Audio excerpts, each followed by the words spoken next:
Per chi non conosce Elisabeth, lei viene dal Moodle Headquarters, vuol dire che lei è un rappresentante ufficiale di Moodle e ha un ruolo molto importante. Lei si occupa della ricerca su Moodle in tutto il mondo. Quindi per noi è non solo un onore, ma anche una grossa opportunità di iniziare a collaborare con questa ricerca. Ed è la ragione perché vedo oggi un numero superiore di persone del solito incontro tecnico. Vorrei leggere fra le righe che c'è desiderio anche di ricerca. E adesso passo la parola a Elisabeth. L'incontro ovviamente è in inglese, lei parla in inglese, ma io sono qua. Se c'è poi bisogno di fare delle domande, potete farle anche in italiano, io posso tradurle se necessario. Cioè, valutate prima di scegliere opzione A o B. Se per parlare in inglese ci vuole più tempo del solito, parlate prima in italiano, traducendo andiamo più veloci. Ok? Scegliete voi. Thank you. Grazie. Thank you. Mi dispiace molto, non parlo italiano. I am so sorry to be here in your beautiful city and I cannot speak your language. 我会说中文. I can speak Chinese. Does that help at all? No. I think I will stick to English for you. I hope this is helpful. Okay. Thank you very much for inviting me to talk with you today about Moodle Learning Analytics. If at any time I am going too quickly or you have a question, just wave, let me know. If you have trouble seeing in the back, nothing up here is so important that you cannot understand without it. I will describe everything. Also, all of these slides are available online. I will show you where. So you may take pictures if you want, but you don't have to. I have all of these slides for you online. They are Creative Commons. You have access to them. Moodle is an open source company. So, my name is Elisabeth Dalton. I work for Moodle HQ for 3.5 years. I was hired specifically to introduce learning analytics to Moodle. So we'll talk a little bit today about what that means.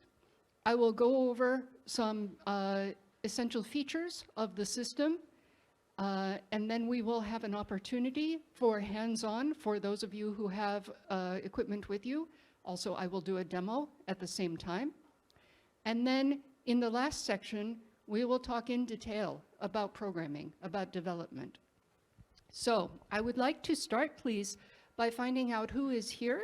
So how many Moodle system administrators? About? How many people identify? At least part of your job is Moodle system administration. Please keep your hands up for just a little longer.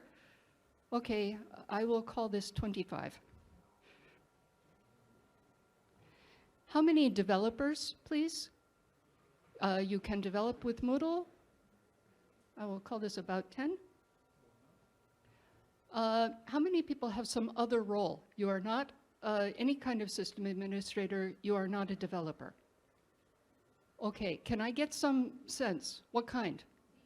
Teacher. How many teachers? Teachers who are not also system administrators, developers. Okay.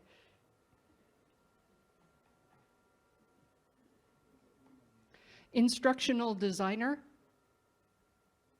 Okay.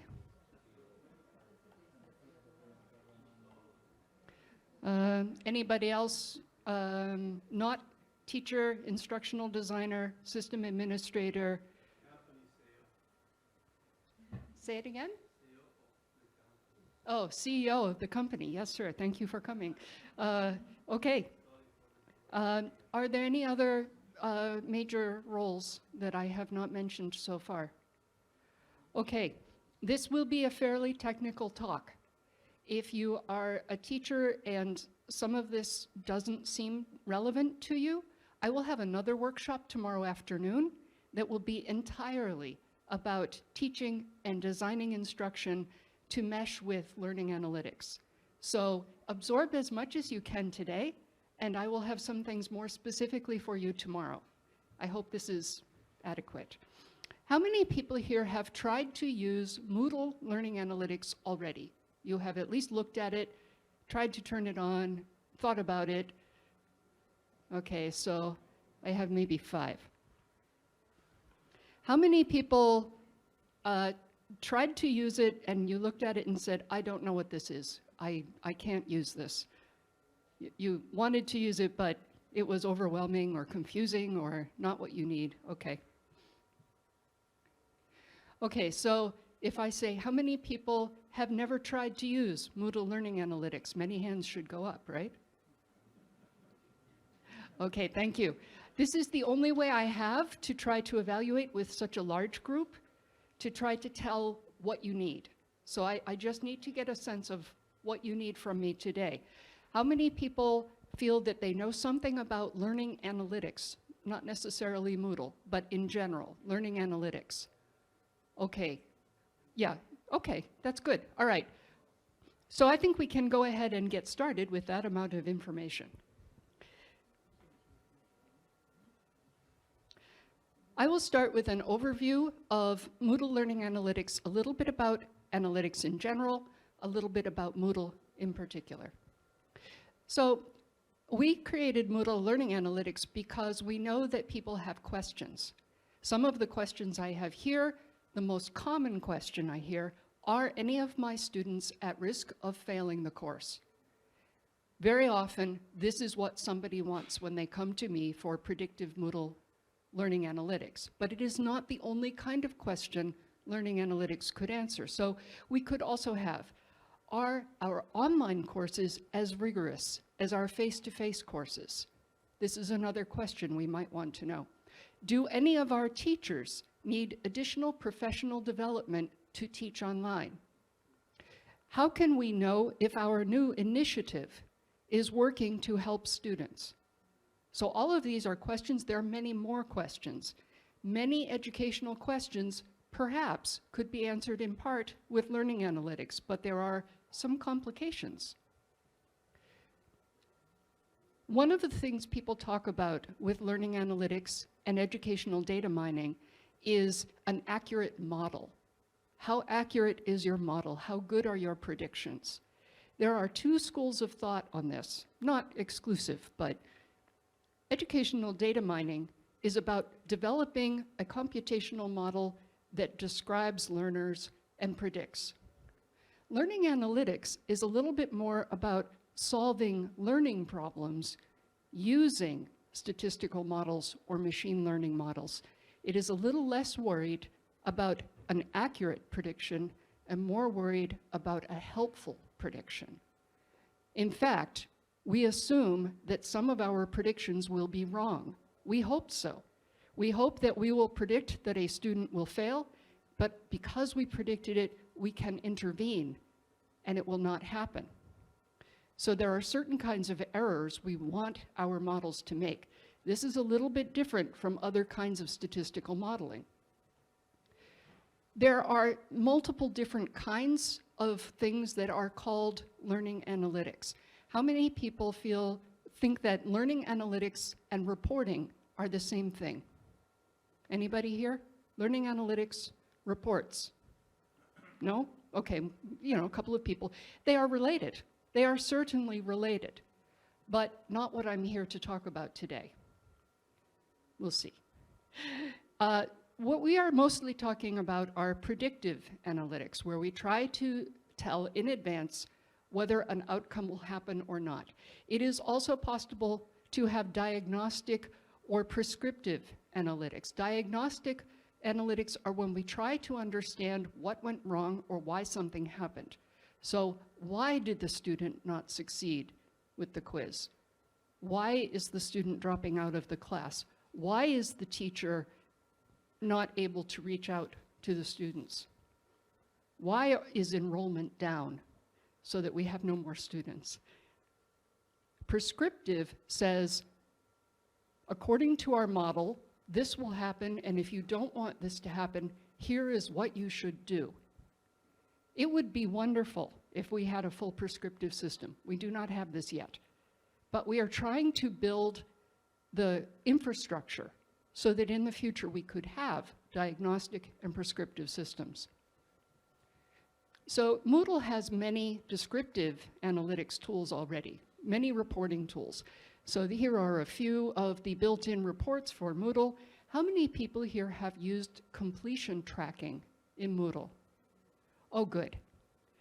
All right.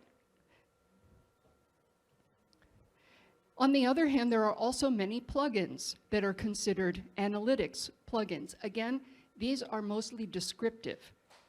In some cases, they analyze data, but they still only present you with a summary of what happened, not a prediction about what is going to happen. Does anyone recognize a plugin here? Have you used one of these? Yeah, a lot of people probably have used one or more of these plugins. Configurable Reports is down in the corner there. I'm a fan. Okay. We also have Gizmo, Progress Bar, Course Dedication, Level Up, many, many different kinds of plugins that you can add to Moodle. These are also not what I am talking about today, but they also exist. They could become part of a learning analytics solution. One of the things that I think is most important is if we are going to try to predict success in learning, we must first talk about what success is. What is a successful learning event? I have some activities I will do tomorrow afternoon that are more about this pedagogical question. Tomorrow morning, yes. I will speak about this tomorrow morning, and then also there is another workshop, right? No? Okay, tomorrow morning. Tomorrow morning I will speak about this. So, but in general, before we start to create a learning analytics model, we are trying to predict success. What does that mean for your kind of learning? Does it mean that the student will go on to become a scholar?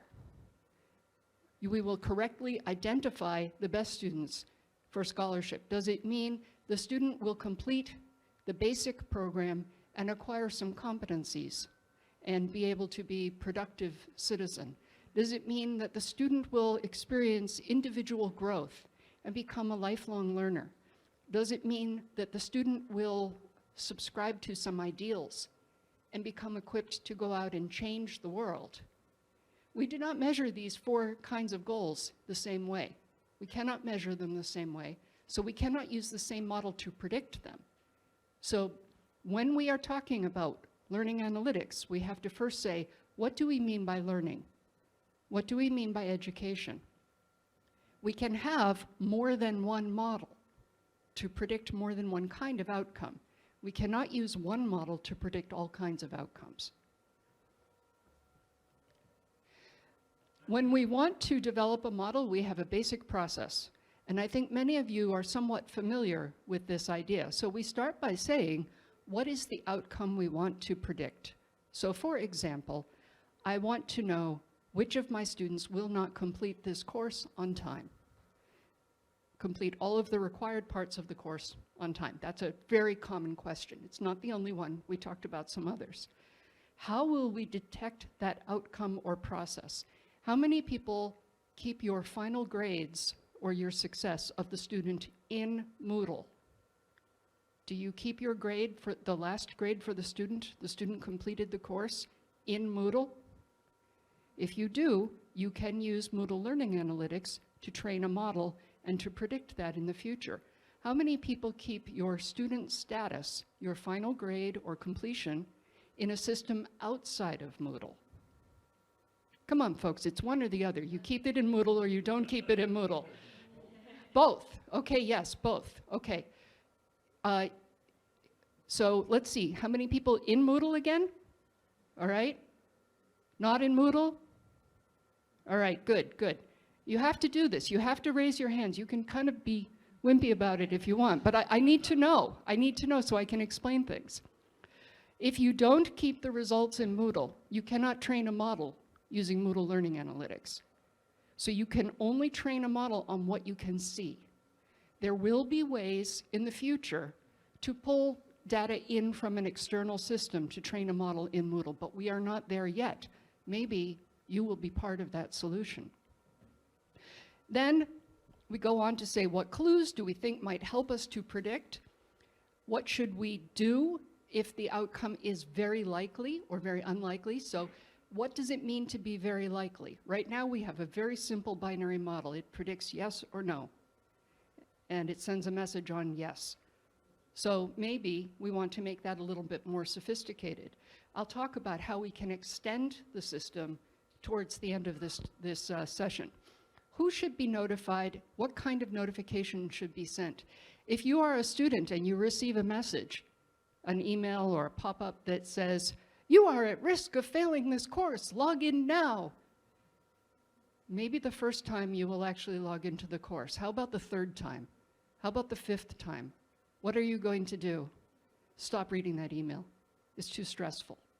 So this is not helpful. So part of our learning analytics system has to be, how do we phrase the message? Who does the message go to? And what kinds of words can we use that will encourage the outcome we want, not discourage? And what kinds of actions can we provide right there? Suppose that we send an email to a student that says, "Hey, you did a great job last week.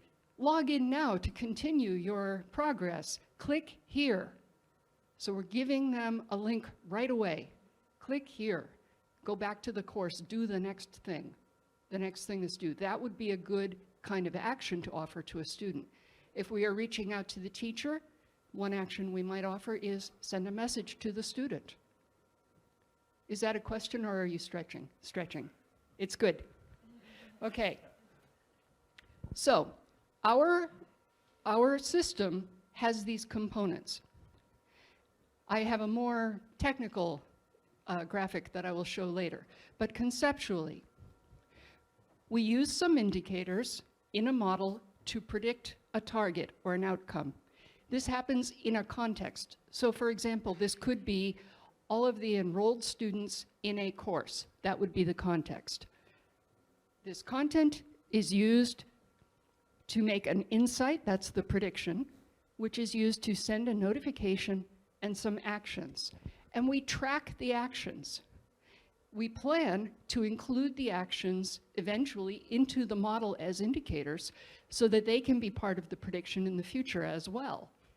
We currently have the ability to look at graphs of what actions are taken in the newest version of Moodle. So we're trying to expose not only what predictions are made, but what people did about it and how that seems to help.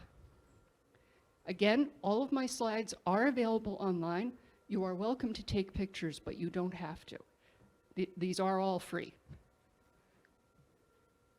All right. I'm going to skip a couple of slides because I'm going to cover this content later. How many researchers are in the room? Educational researchers? Some of your job, at least, is that you do some educational research. Have you looked at the research on learning analytics so far? There are some problems. One of the biggest problems is that all of the research is about one course. One group of students, and they make a prediction and they say, "Yay, we made a good prediction." I'm happy for them, but they never scale up.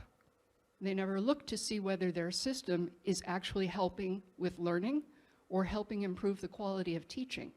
We're trying to build pieces into our Moodle learning analytics that will help you to answer those questions as well. So this is a system that is both for practical reasons to try to improve learning and teaching, and also for research reasons to try to understand what improves learning and teaching. And again, this depends on our definitions of learning and teaching. We have taken care to try to follow all of the rules and ethics about data privacy in our system. And I will show you how most of the data that is gathered is de-anonymized. It's de-identified, rather, anonymized. We do not store individual information with the data about the model. This makes it very easy to export a model and share it without putting anyone at risk of their individual data being revealed. So we are fully compliant with GDPR. And that is also something not so many learning analytics systems can say. One of the reasons that I took this job is that I believe if we have a large amount of data, we probably could make some conclusions about how students are doing, and this puts us in a position where perhaps we are ethically obliged. Perhaps we must make these predictions and try to take actions. If we have the data and we could use it, we have privacy concerns, but we also have an obligation of care. So we're going to try to balance those two things when we work with learning analytics. And this always comes down to what you do at your institutions. I can't make a program that will always be ethical. I can only provide tools so that you can be ethical using the program. Okay, I do have an overview of things that you might keep in mind, but really what it all comes down to is make any use of learning analytics a community discussion and a community decision. It's not something that you can impose from the top. You need to be able to have teachers and learners and other people who are involved be part of the discussion about why you will have a predictive model, what it will do, and who it will be for. And I will talk about some of the other stakeholders in this process a little bit later. Again, when we study the past, we are not just trying to predict the future, but to change it. So let's take a look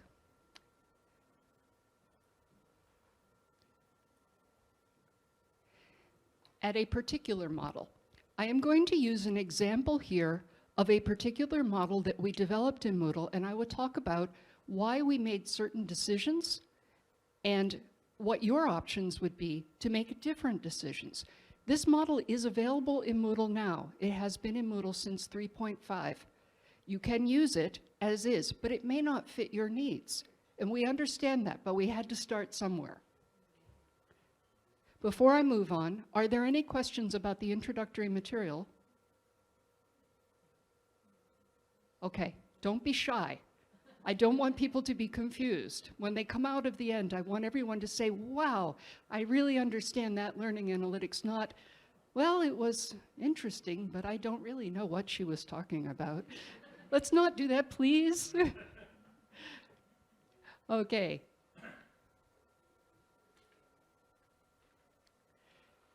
All right, so this is what we call the community of inquiry model.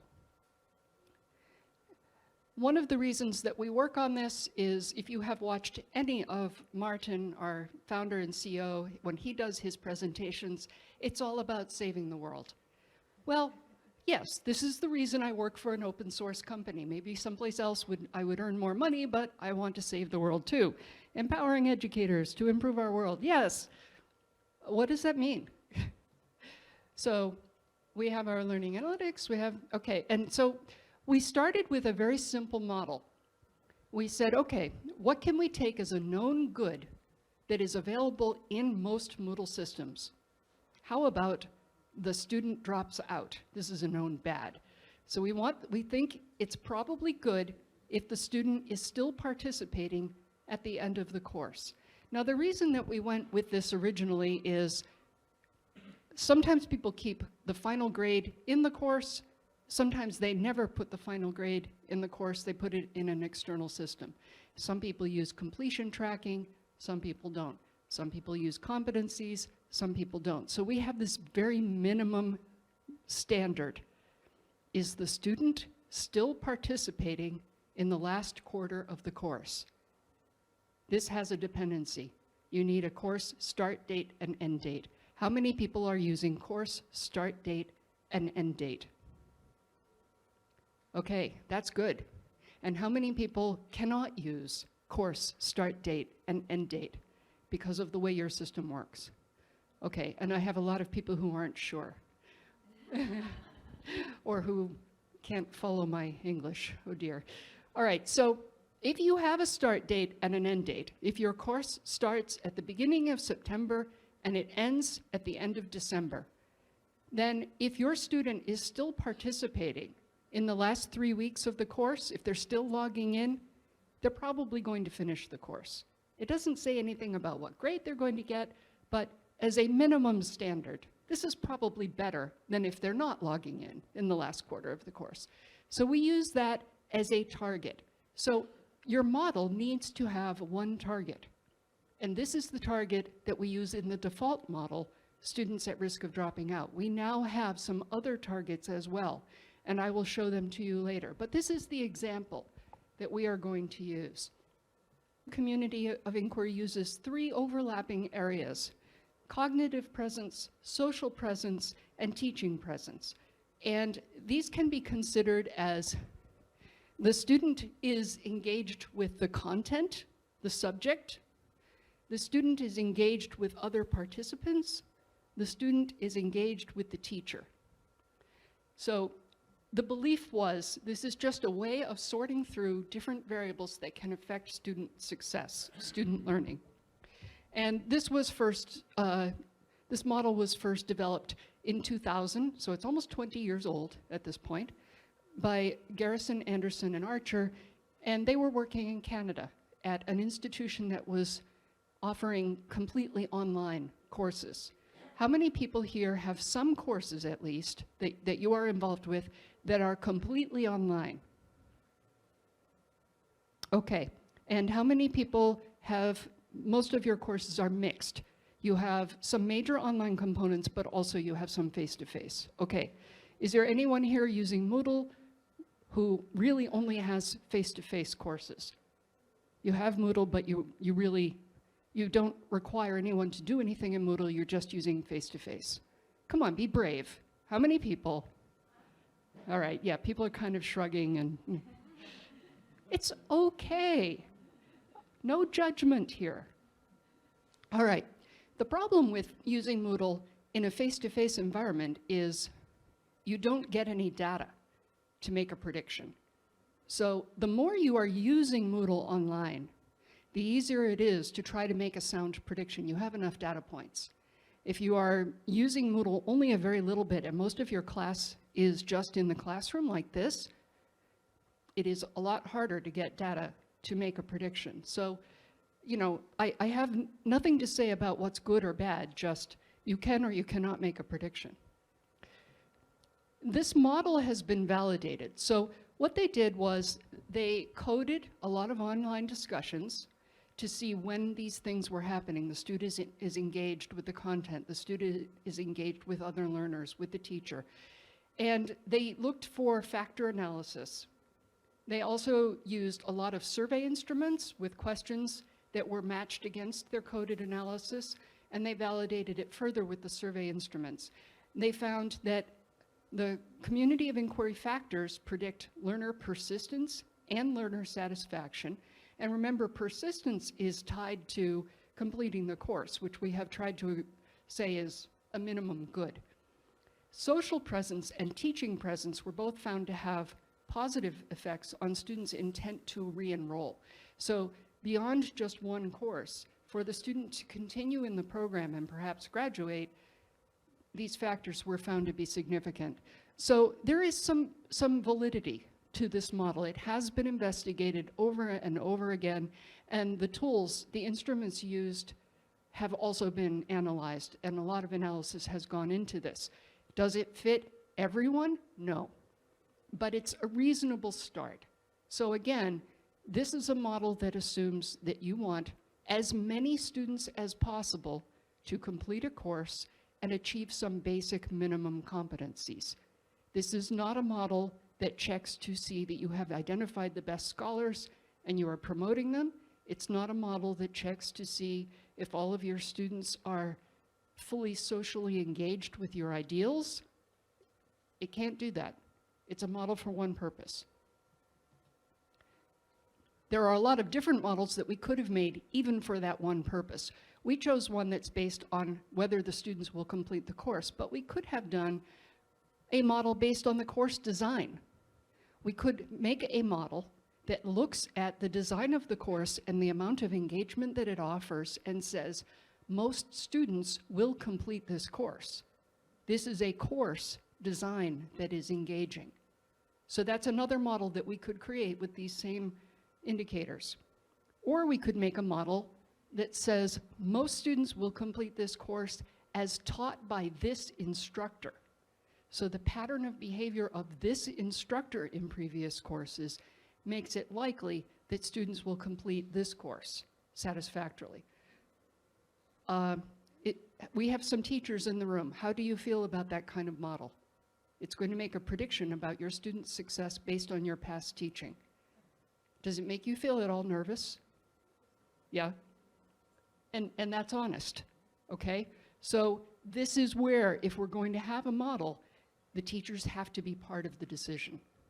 The teachers have to know how this information will be used. Perhaps we make a promise that only the teacher will ever see the results of this prediction. We will not show it to a manager because it's there to help a teacher. So there are different things that we have to decide as we go through. One of the reasons that we designed the indicators that we did, so we have two categories. We have what are called cognitive depth and social breadth. And I'll show you examples of those in just a moment. But the challenge that we had was, if I am teaching an online course, and let's say, for example, I am teaching history, industrial history. And so I ask each of my students to go out into their community and take a photograph of something that shows the history of industry in their area. Come back and share that photograph with the rest of the class, explain a little bit about it, and each student will also need to make some comments on the photograph of a couple of other students. So here is your basic sociocultural learning, bringing the community into the classroom, yay, all these good things. There are at least 3 different tools in Moodle that I could use for this, and probably more. I could use Workshop. I could use just the forum, have students post their pictures to the forum and make comments. I could set up database and make a kind of lightbox database within Moodle. Anybody have another solution? Shared folder? Could do it that way, yeah? Okay, that was a stretch. Shared folder, we could make an assignment and open up the permissions so that students can see each other's submissions. There are all kinds of things. You can do almost anything in Moodle. But all of the ways that you might do this still provide the same basic interaction. The student, in response to a question, shares something, and it is responded to by other students and by the teacher. So this is the basic interaction. And what the community of inquiry model is based on is what's called the practical inquiry cycle. So there's this idea that something happens and you react to it and you reflect on it and maybe you discuss it and then you try to put it into practice and then you come back around again. So, you know, there's this cycle that is thought to be the basis of learning. So I thought about that and I said, all right, if I wanted to make one flowchart that covers every activity in Moodle, how would I do that? And so this is what I did. So we have, up at the top, you have just the first view of the activity content. That's the initial stimulus to the students. They actually look at the assignment description, or they look at the question at the top of the forum.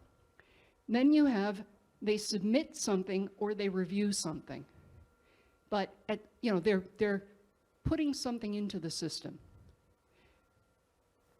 There might be attempts before they submit, like with quizzes. And then at level 3, they receive some feedback, a grade or verbal feedback, written feedback. Maybe it's from the instructor, maybe it's from a peer. So there are different things that can happen here. They receive a grade, and maybe they view the grade and maybe they don't.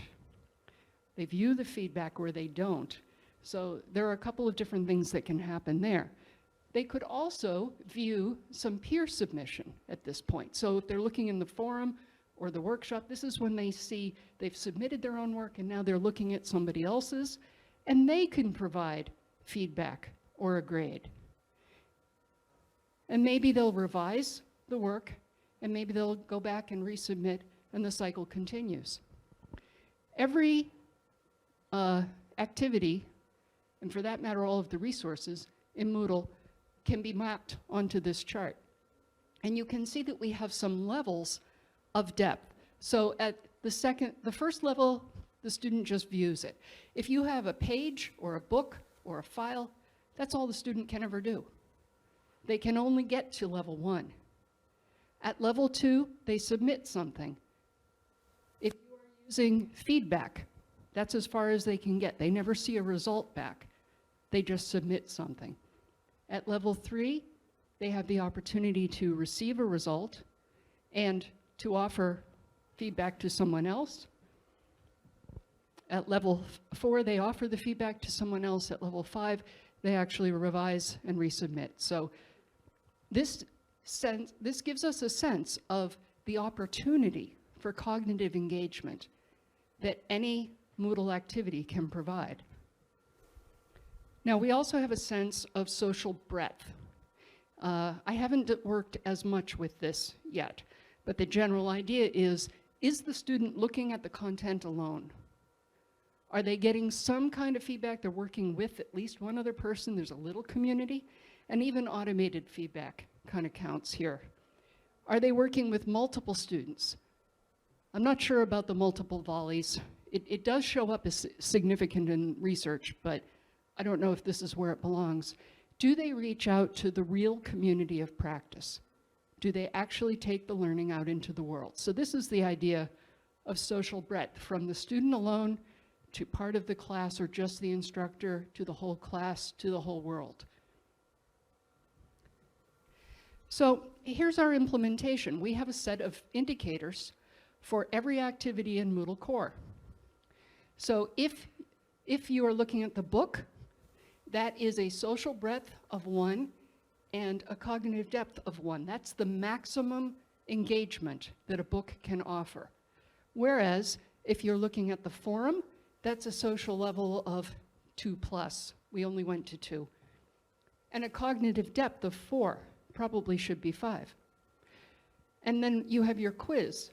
They get feedback and they can do it multiple times. So the potential cognitive depth and social breadth for the items down here is much greater than for the items up in the other corner. If you want to make a really engaging course, you want to be more down here than up there. Now, there are things that we could include in indicators that could make wiki or database much more engaging. If you turn comments on in wiki, or in the database, you are moving way over here. And if you turn ratings on, you have the ability to have grades. So again, you're way down here, but we don't have those things wired up yet. This is the general idea that we provided. We start by saying, what is the level of potential engagement, and did the student reach that level in their own work? And we calculate an indicator for each of those per segment of time. This is what I wanted to do. I wanted to have a full span of social breadth, and I wanted to have a clearer idea of cognitive depth. Maybe someday. Okay, so by using that set of indicators, we were able to develop models that could predict with 75% more or more accuracy within the first couple of weeks whether a student would complete the course. The model works best when there are very engaging activities. If all you have are pages for the student to look at, whether they look or not isn't very predictive of how they're going to complete the rest of the course, but it's better than nothing. If you have engaging things like a forum or a quiz or an assignment where they put something in and they get feedback, it's much more predictive. You can tell from, whether they submit something for the early assignments or forum, and whether they read the responses that they get, you can tell pretty well who's going to finish the course, which should probably mesh and agree with what all of we know as teachers.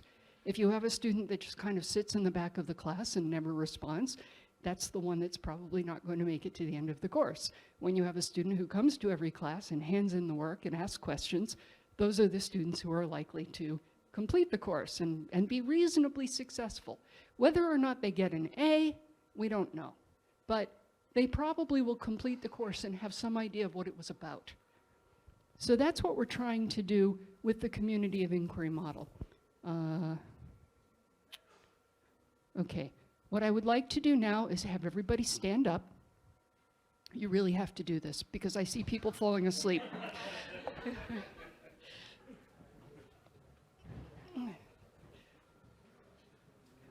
Okay, we're going to stretch all the way up.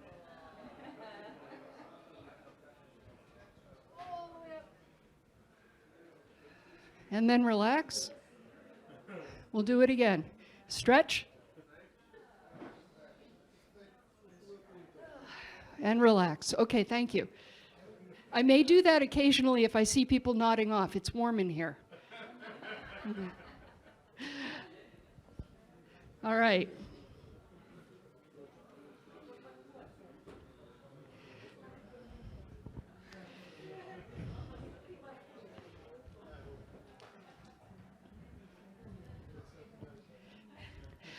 I'm going to go now through the steps of what you would need to do to implement a pilot at your own institution. And there will be some details. We can slow down and talk about whatever you want. How many people have the ability to log into a Moodle server somewhere? Like if I provide you a URL, you could log in right now. Like they could do it from this course. How many people could log in? Okay. It's not a super high percentage. We'll see what we do. To any server, you have the ability to log in online anywhere because I have a server. I could let you log into my server. So, you know, it's just, do you have a device with you that you could use? Okay, yeah, you could use a phone. It could be a little difficult, probably something tablet or bigger, but all right. Let me go over some material, and when we get to that point, we'll decide how we're going to do this. I can do a demo, but I can also let people follow along if you have access to a server. So let's see how we do. Okay, so if you are thinking of doing a pilot on your own system, there are some questions you will need to answer first. And I'm going to walk you through what's called developing a use case. There are many different structures for use cases. This is just an example, but I think this is a good one. If you would like to take notes at this point, that's a good idea, either on your device or on a piece of paper or in your head. Think seriously about these questions. Imagine a real pilot that you would like to do on a real system. And think through in as much detail as you can while we're in this session, because you will come up with better questions that way, okay? So overall, in the use case, we're going to have some kind of title or goal. We're going to say, where did we get the idea? Where is the discussion that grounds this pilot? Some user stories, primary actors, scope, and details. I'm going to go through each of these in more detail. The first step of any pilot is reaching out to the community and deciding which question you want to try to answer. Even a pilot needs some community support. People need to know that you're doing it and know why you're doing it and feel as comfortable as they can with what you're going to do. So have some open meetings, maybe an online forum, maybe some focus groups, maybe some surveys, whatever works at your institution. And if you can, try to have some documents about what people said. So if you do this in an online forum, it's especially good, like in a Moodle forum. Okay, yes, I have to pitch Moodle. Because later on, if somebody says, why did we decide to do this? You can go back to this discussion and you can see what you meant and see what the reasons were that you decided on a particular constraint. So as much as possible, try to have these deliberations, these discussions recorded in some way. Another source of this kind of thing is published research. So you may point to some particular study that was done somewhere that you felt might be applicable to your institution, but you're not sure, or it didn't go far enough and you want to extend it, whatever it is. So make a note of where the question comes from and who's involved in deciding there will be a pilot. So take a minute now to think about that. What's a real question that you have? And where did you get that idea? Did it come up from some questions that somebody asked you at work? Did it come up with a common complaint that teachers have or that students have? Where are you getting the idea for something that you want to do with a pilot in learning analytics? That's the first step, knowing where your idea came from. The next step is to have a user story. So this is a sentence, or maybe a couple of sentences, that tells you when your pilot is operating, who is going to interact with it and what will happen. So here are a few examples. Again, we have the very common student at risk of dropping out. As a teacher, I want to know which of my students are struggling so I can recommend support services. This is a very, very common user story. It is not the only one. So I'd like for you to think a little bit. If you were doing a pilot at your institution, what kind of user story would relate to your pilot? Does anybody have one in mind that doesn't fit with what we have up here? Or at least doesn't match, I want to know which of my students are struggling so I can recommend support services? Does anyone have another example of a user story that they'd like to share? Sorry, it's me. I imagine as a teacher, I would like to know also the relationships between the methodology I choose and the results. Not only the goals and the results, but the process and the results, which is very difficult to understand. Okay, this is a really important point. I have been talking at this point up until now about predictive analytics, but analytics do not have to be about the future. The analytics that are predictive or detective try to tell you about something that's hidden. And in a lot of cases, it's hidden because it hasn't happened yet. It's in the future. But there's another kind of hidden thing that we might be trying to detect. So the example that Paula has just given us is, I want to detect that a particular methodology is happening in the course. In order to do that, you have to have a bunch of courses that you've gone through and coded for what methodology is happening in them. And you pick some indicators that you think you could build a model. So it could be particular words that are being used.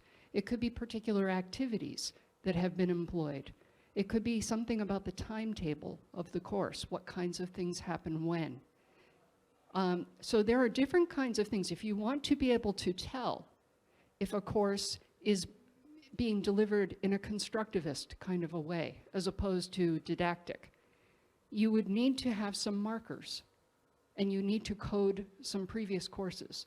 So it's all about using history to predict the future or to detect something invisible in the present. Does that match with what you're thinking? Okay. Is there another example? Somebody has a user story of something they want analytics to do? Yeah.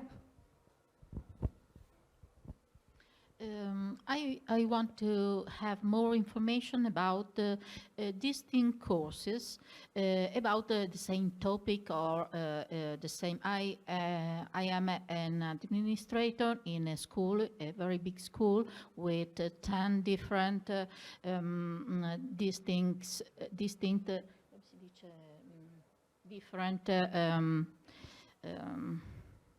streets. I don't. Yes. Path, okay, and math, for example, is there are some courses in mechanical, one in liceo, and I want to have more information about different paths and different interest in different type of path about the same argument. I don't know if my English is very clear. Your English is fine. Thank you. As I always say, it is so much better than my Italian. So you want to know some things about some different paths that your students could take through their program. And the question is, what kind of thing do you want to know and why? So it could be, how many students are likely to choose this path out of all the paths? So you could look at some features of the students and the past, what students have chosen in the past, and try to predict which path will they choose. Or you could say, based on some student activity, some student performance, how likely are they to be successful at path A versus path B? So you could help the student make a good choice. The second one is the kind of thing that you want to know. Okay, so this is good. So you have a number of milestones, like completing particular courses, units. What do you say? Courses or units, different courses, and there are some milestones along the way. And every time a student passes a milestone, the chance that they will complete the whole thing is greater, of course. But maybe in between the milestones, you also want to have some prediction. So this is very possible. So you need a target. The target is that the student completes the whole pathway. And then the indicators become these different things like enrolling early, choosing a course early, completing courses on time, being very active in the individual units.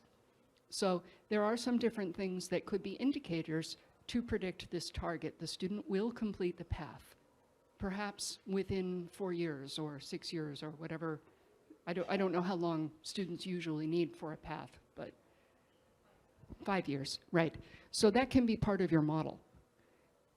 So these are good examples of user stories. Does anyone have one more?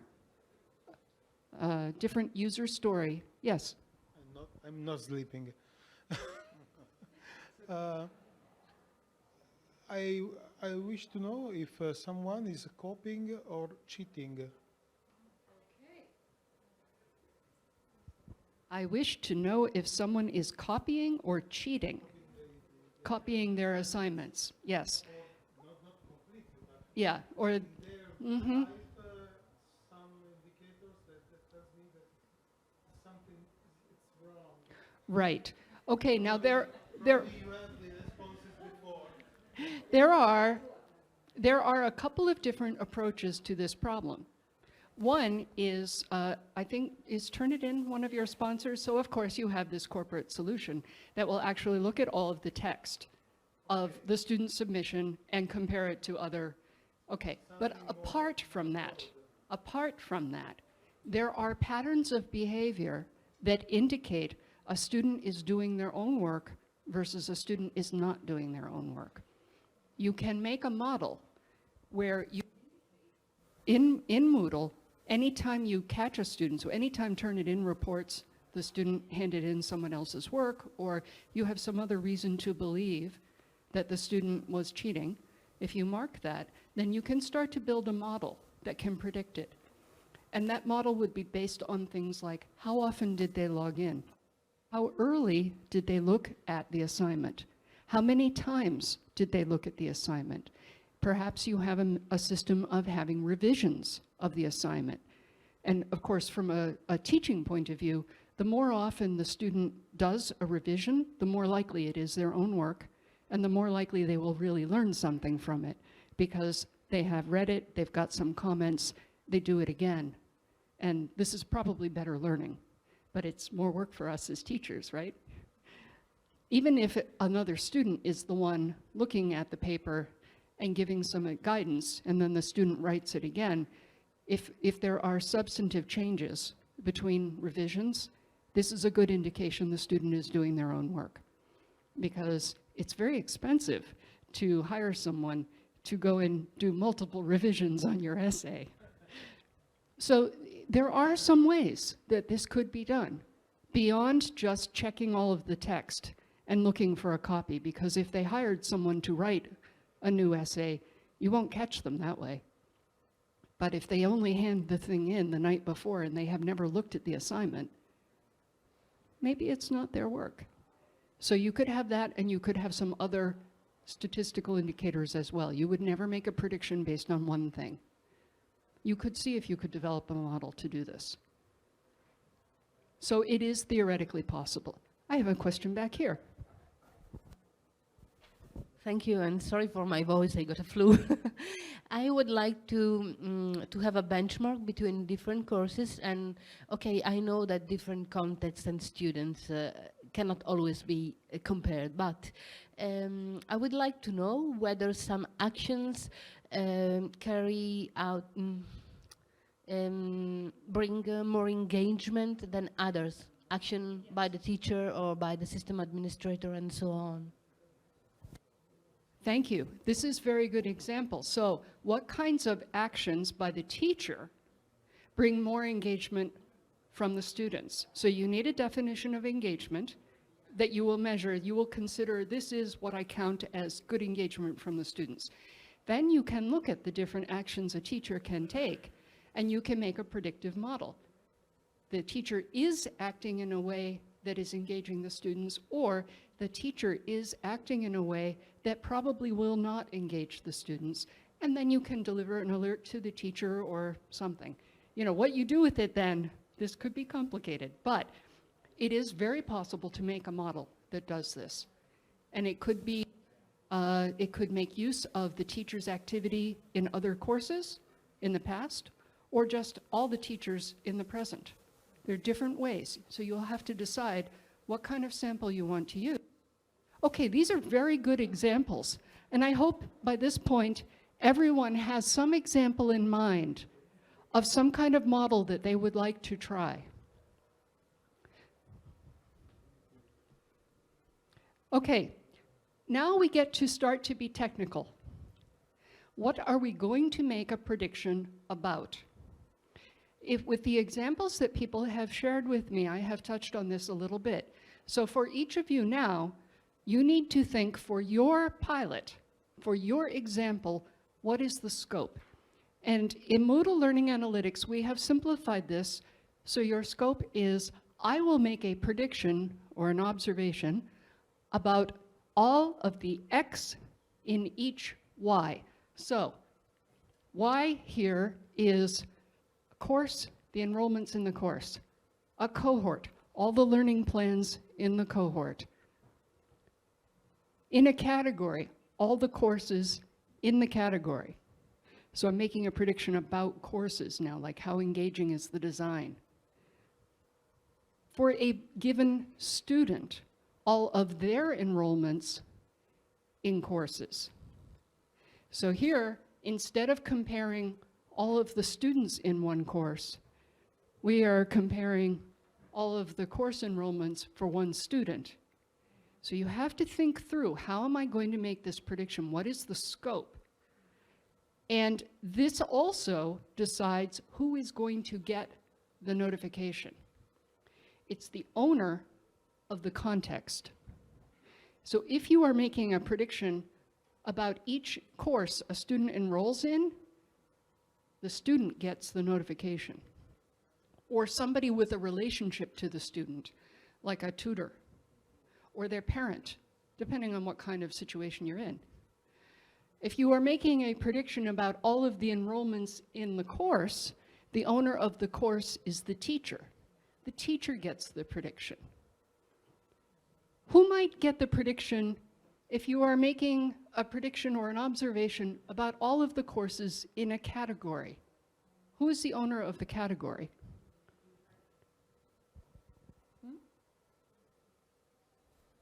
It will vary depending on your institution. Perhaps you have a department head. Maybe you have some Office of Academic Affairs. You could have a senior teacher who, monitors, or a dean's office. I'm not sure what your structures are like, but somebody might want to see predictions about courses at risk of something, at risk of not being engaging, at risk of not being enrolled in. Here's a course that has been so difficult in the past. So few students have succeeded that now no one will sign up for it. you could make this predictive model. Maybe you have every student in your institution has a learning plan, and your students are grouped in cohorts, and you have an advisor or a tutor who is assigned to this cohort. So then this advisor receives a notification about whether the learning plans in their cohorts will be completed on time. This gets to the pathways question again. So you need to figure this out. Often it will be something to do with enrollments in a course, but it does not have to be. Okay. At this point, you should be able to summarize your question down to one line. What are you trying to predict or detect? The student is at risk of dropping out. The student will be satisfied with the course. Most students will complete this course. Grades in this course will follow a normal curve and be correlated with grades from other similar courses. That's an academic kind of prediction. The way this course is designed, it looks like the right level of difficulty and the right kind of activity to be similar to other courses in our program. Accessibility complaints about our product will be reduced. Maybe you have some corporate training and you're trying to make sure everyone follows the accessibility guidelines. So whatever this is, this becomes the title, the short sentence or phrase that indicates what you're trying to predict. You can't really simplify this until you get to this point, until you have talked to your community and made some user stories and thought about your scope. Now you can write the title of your use case. Okay, this is important. Who are the stakeholders? Now there are a number of questions that you should think about because the answers are different for each of these questions. The first question that I have is who is requesting the model? So someone has come to you and said, I need a learning analytics model that will predict X. Maybe that person is not the same as any of the other people on this list. Sometimes it happens. Somebody comes and tells you, you must do, or you think, I want to do, but you're not one of the other people on this list. So who will be monitored by the model? This is almost never who requested the model, right? You know, I want you to monitor me and my progress. Maybe, but probably not. Who will receive notifications from the model? Again, this is often not the same as who will be monitored by the model. Somebody is going to be notified about somebody else. Who will benefit from the model? And it's important for us to be honest about this. In many cases, we try to do something, we say, this will benefit the students. Really? Or will it benefit the institution? Because the institution will be able to have more enrollments and will stay in business. This is a problem in America. Maybe you don't have this problem here. Okay, Paula's laughing at me. Maybe you do have this problem here. Who might object to this model? Who will not be happy about this model? Know this at the beginning, because you can then include them in conversations and make them part of the solution as much as you can. Maybe they have a very real concern that has to do with privacy of data, and you'll be able to show them how the system respects their privacy and does not store information about them for a long time. Or maybe they want to know exactly who is going to see this prediction, and you show them that only one other person will see a prediction about them, and they decide they can trust that one other person. So make all of the people part of the discussion early on. And remember that they're different people. The person requesting the model may be the person who's receiving notifications, but probably is not monitored. Often, the person who is monitored by the model is also the person who will object to the model. When you are making a system that is based on data gathered from people, you probably will not have time to stop and ask every person about every decision. Get them involved early. Get everyone involved early so they can be part of this process. Okay, I have apparently an incomplete slide here. Who is going to participate in your pilot? A model must be created by the site administrator or somebody with management permissions. But somebody technical could create the model at the direction of somebody else. So who will be involved? Who's going to design the model? Probably somebody in this room. Teachers cannot yet opt in or out of the model for themselves. So teachers cannot just choose, I want this model for my course, I don't. But what you can do, there are two things. You can disable model insights. So if a teacher wants not to be part of any Moodle Learning Analytics at this point, that's an individual insight setting that I can show you. The teacher can turn off those insights, and then they will not see insights from any Moodle Learning Analytics models. All or nothing. The other thing that you can do is, by default, for example, with our current model, the students at risk of dropping out, teacher role contains view insights. You can remove that. So the default teacher role currently delivers insights to all teachers about their courses. If you remove that from the default teacher role, you can make a new role called pilot teacher that only contains that permission, and then you add that to the teachers who want to be in the pilot. So that is one of the ways to restrict the pilot. The other way is with courses. So you now have the ability in Moodle 3.8, I'm sorry, just came out 2 weeks ago, but you'll have it eventually. There's a way to do it from the command line too. I will look it up and get it for you. So you now have the ability to say, I only want these particular courses or these categories to be included in this model. So on a per model basis, you can now define which courses or categories will be included in predictions for the model. So you have the ability. So take a moment now to think about, with your pilot, with the pilot that you've been thinking of, I hope, all through this, which teachers and which courses should be included? Where would you start? What's the best group you could start with? So give that a little bit of thought.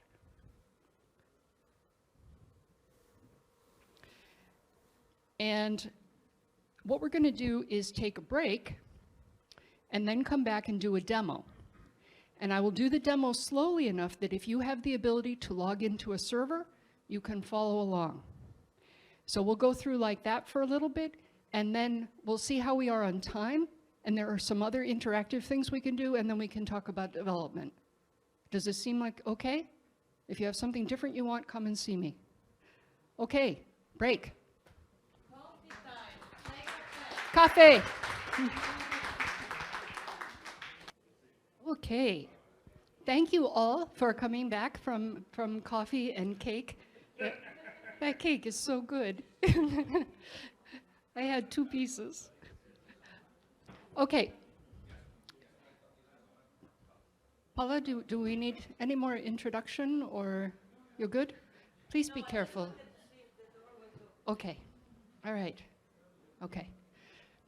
So, at this point, I will walk through the steps.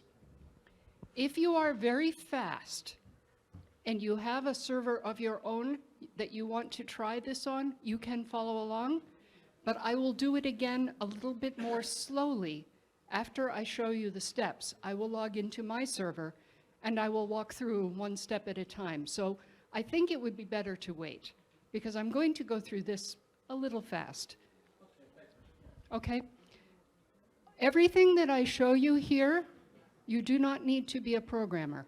You do not need to be a developer. After this, we will talk about development. So these are generally the steps. Let's go through. So first, if you, on your website, if on your Moodle, if you have not yet turned on Learning Analytics, That is the first step. So if you go to site administration, on the first page under analytics, we have analytics settings. That will be the first step and the first decision that you will make. We support currently two different backends, two different processors. By default, when Moodle is installed, Moodle uses PHP. So we support a PHP machine learning processor. It is not as fast as Python, but you don't need to do anything extra to make it work. We also support Python TensorFlow. And we have an open API, so if there is some other backend processor that you want to use, you can enable it. You can look at the implementations for the PHP and the Python TensorFlow, and you can follow those models to enable a different processor. So the difference between the two, again, the PHP uses a new library, PHPML backend, that we created at Moodle. David Monial was the developer, and that is installed already. If you do the extra steps to install Python and pip and the other pieces, and there are directions on the documentation page, you can set up to use Python instead. The two models that we support, the PHP model supports binary logistic regression. The Python model currently has a feed-forward neural network with a single hidden layer. More models, more algorithms can be implemented. This is, again, something that any of you who are developers could implement. It is fairly, I don't want to say simple, but if you are a developer and you look at the examples that we have done, you should be able to implement another algorithm. It's just hooking it up, just connecting what already works to Moodle. So again, we have the logistic regression. This is typical indicator times a weight plus a sum plus your intercept, give you some target, an error, and a prediction. Feed-forward neural network has a hidden layer of features.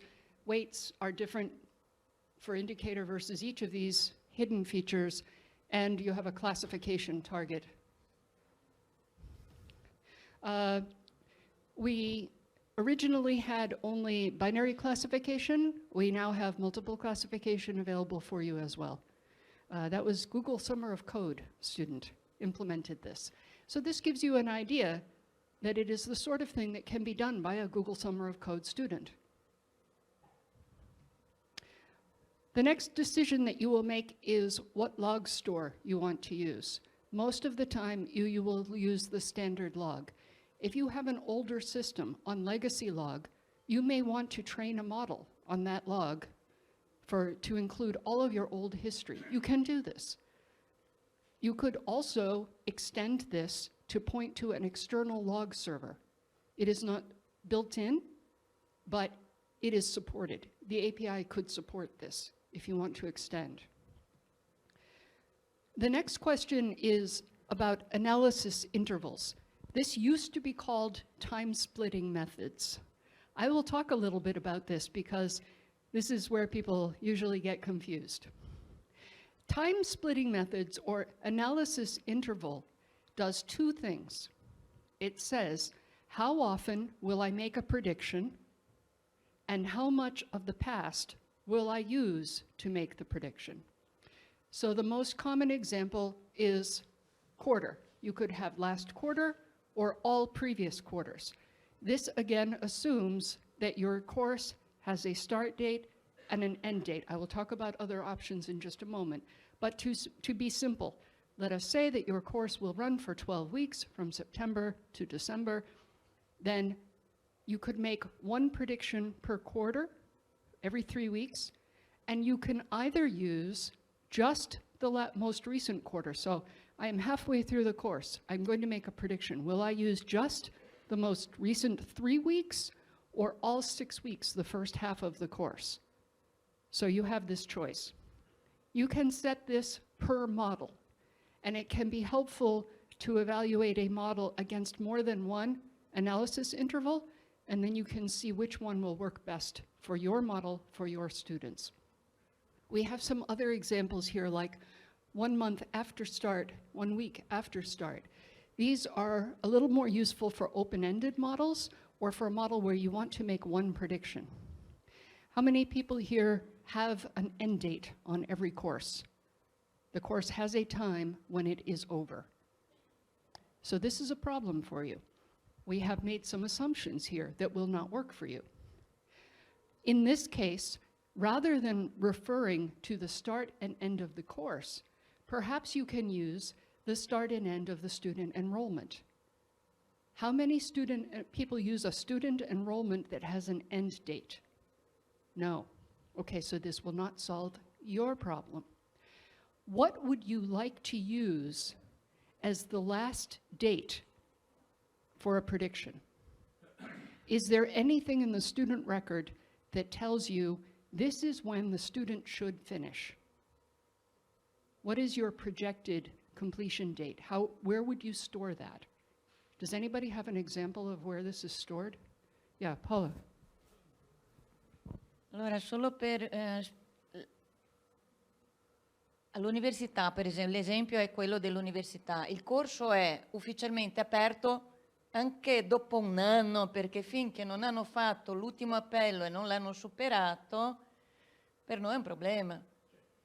Perché l'analisi dovrebbe essere durante la durata dell'interazione, dopo sono fuori dal sistema, ma non possiamo chiudere il corso. So, we have lessons online or mixed mode for a period. We have in Italy something that is called a period that can last 2 months, 3 months, 4 months. Okay. It depends on the course. That's for us the measure, the period, because then they can take the exams whenever they want. It could be also 1 year later. So yes, if you leave it opened as an information, then you know everybody is at risk of dropout in your model right now. Yeah. So this is the problem, and the problem that we will try to brainstorm a little bit right now. When can you make a prediction? What would be success? Is it within 1 year the student will complete the course? Is it ever? The student ever completes the course? If it is ever, how often do you want to make predictions? Okay? So those are the 2 decisions that you need to know. What time span will you use? And actually there are 2 time spans. One is, in the past, I have some large number of students. They were successful or they were not. When do I decide they are not successful? So I need some measure. Now it could just be not yet. But it could also be, I don't want to count them as not successful unless at least 3 months have passed. So there is a logic here that you will have to figure out. When do I count a student in the past as not successful? Because that's when I will start to count the student in the future as potentially not successful. So you're going to need to figure out, what will I consider success or not success in the past? And then in the present, how much time will I give the student, and how often will I make a prediction? What will I consider to be success? I cannot answer this for you. I can help you program it once you decide, but this is a decision that has to make sense for you. And you may not all have the same need, but I can show you how to program it once you know what you want. So you have to think, what will you want? Okay, other settings. When you are first setting up analytics, you will decide where the models will be stored. This is data. This data is not individually identified.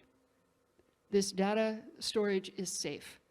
It contains records based on calculations, but there is no identifier for a course or for a learner.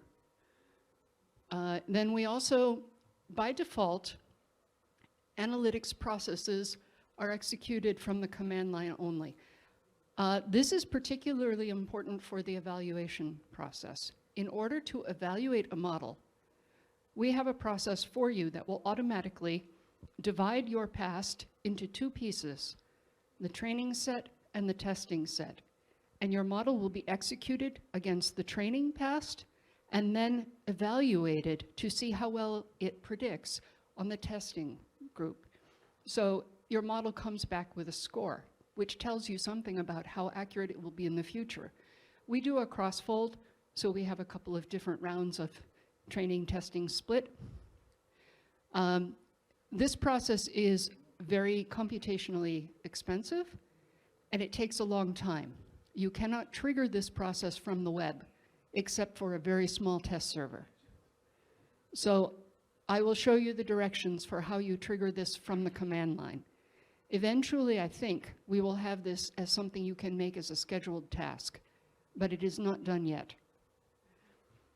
And then when you are sending the model to do analysis, so the model will train by itself. You don't have to do that from the command line. It will run for so many minutes and then take a break. When it comes back, it always picks up where it left off. You can set this amount of time for performance reasons. Okay, so that part is done. The next part is, if we go back and take a look again at here, we have the analytics settings, but we also have site information. So when you set up your server, how many people have registered their server with Moodle? Thank you. Thank you very much. When you register your site, it lets us know how many people are using Moodle, but also a little bit about how you are using Moodle, just a little bit. And so one of the things that we now include as of 3.7 in site registration is the answer to these questions. What are your institution's primary modes of instruction? Face-to-face, blended or hybrid, fully online. This helps us to know which features you are likely to use. And eventually, we want to make this something that can be included in a model so that it can affect how you make predictions. It could know, these accuracy will not be as high. So we want to do this. Then if you have a hybrid course, what percentage of it is actually online? Like 50% of the work is online, 10%, you know. Then we also ask, what type of institution matches you? And we have used ISKED, the UN taxonomy of institution types, learning types. And again, we might use this in the future in a model, but for right now, it's just to let us know a little bit about what kind of teaching you are doing with your Moodle site. And there are a wide variety of different choices here.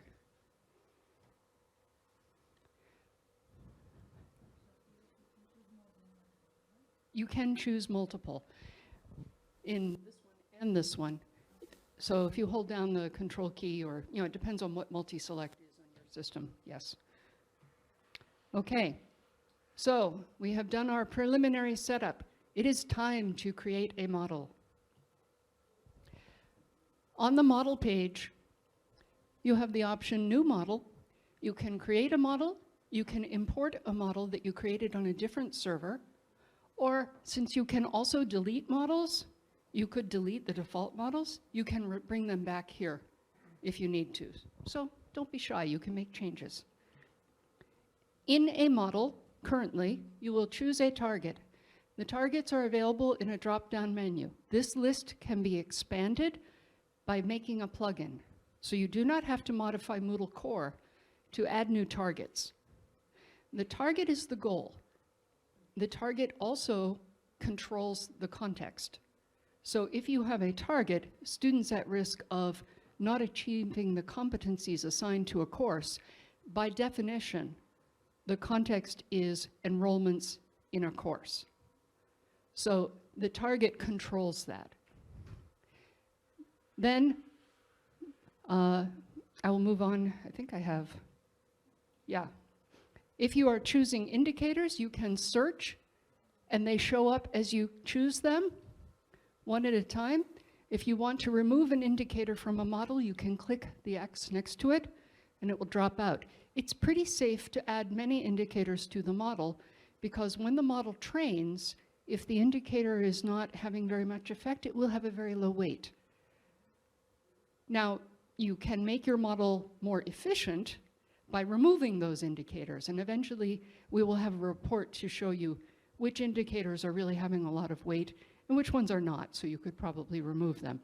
But we don't have that report yet, although I can show you how to get to it in the database. So this information is available in the system. It's just not easy to see from the web. So here is the new feature in 3.8. You can choose which context, courses, or categories your model will run in.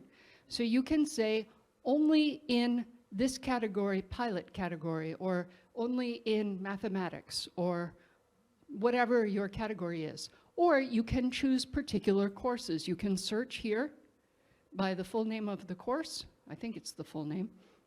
And you'll see a list of matching courses and you can choose them. You can have more than one.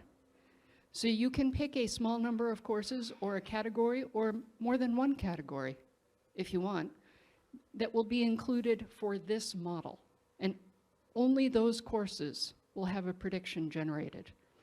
We will be expanding this so that it can be cohorts or other kinds of contexts, but right now it's just courses and categories.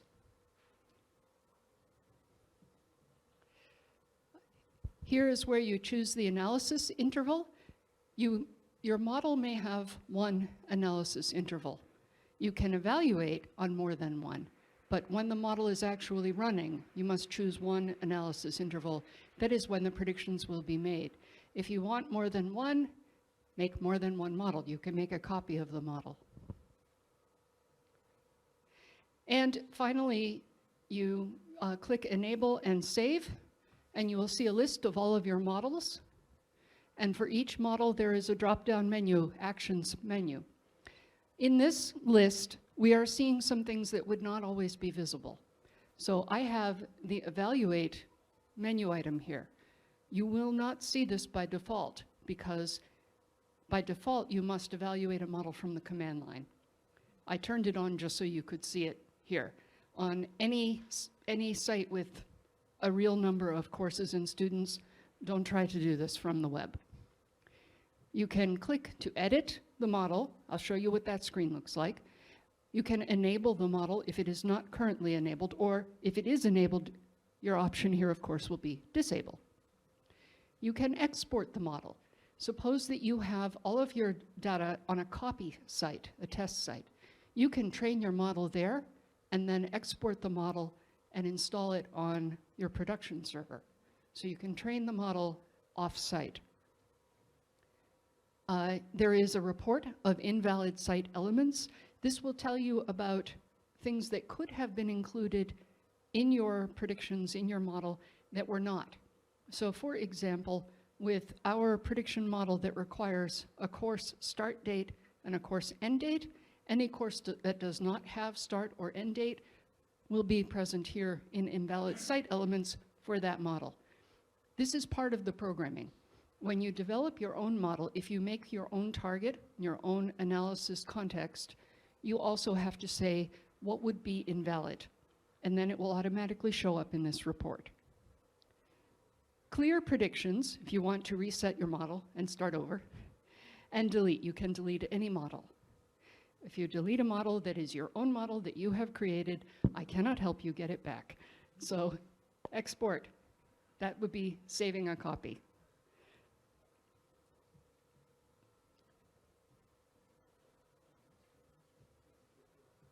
Okay, if you click to edit the model, you cannot change the target. The target is really the identity of the model. So you cannot change the target later. You can change most other things. So you can add or remove any of the indicators. You can enable or disable the model up here. You can change the analysis interval or the context, so you can take a model that used to be only for some courses and make it for all courses, or vice versa. And you can even change the predictions processor. So maybe you want to see, is the advantage of the Python prediction processor much greater than the PHP? Shall I bother to do this? So you could try it one way and the other and compare the results. And then save your changes here. Once you have created and enabled a model, it will be trained automatically by cron. You can force it to take the first steps. And on a small test site, this can be useful because you will see results right away. How many people have looked at the scheduled tasks page on Moodle System Administration before? Okay, some people yes, some people no. So again, you are going to Site Administration and Server, and in the tasks area, you will see scheduled tasks, and all of the tasks that are entered into the cron jobs by Moodle are listed there. And you can search on models. Within the page, you will find predict models and train models. Now, I have enabled the ability to run things directly from this page. There are a couple of extra steps you need to make that work. One is you have to give Moodle your PHP path, the path to the PHP executable. That's actually, I think that's also under server. I'll do a demo in a minute and I'll show you. Once you have done that, you'll be able to see run now underneath these different tasks or next to these tasks, so then you can make them start. You can click here to see the logs. You can also edit to adjust how often the task runs. So you have some control over the resources used by Learning Analytics here.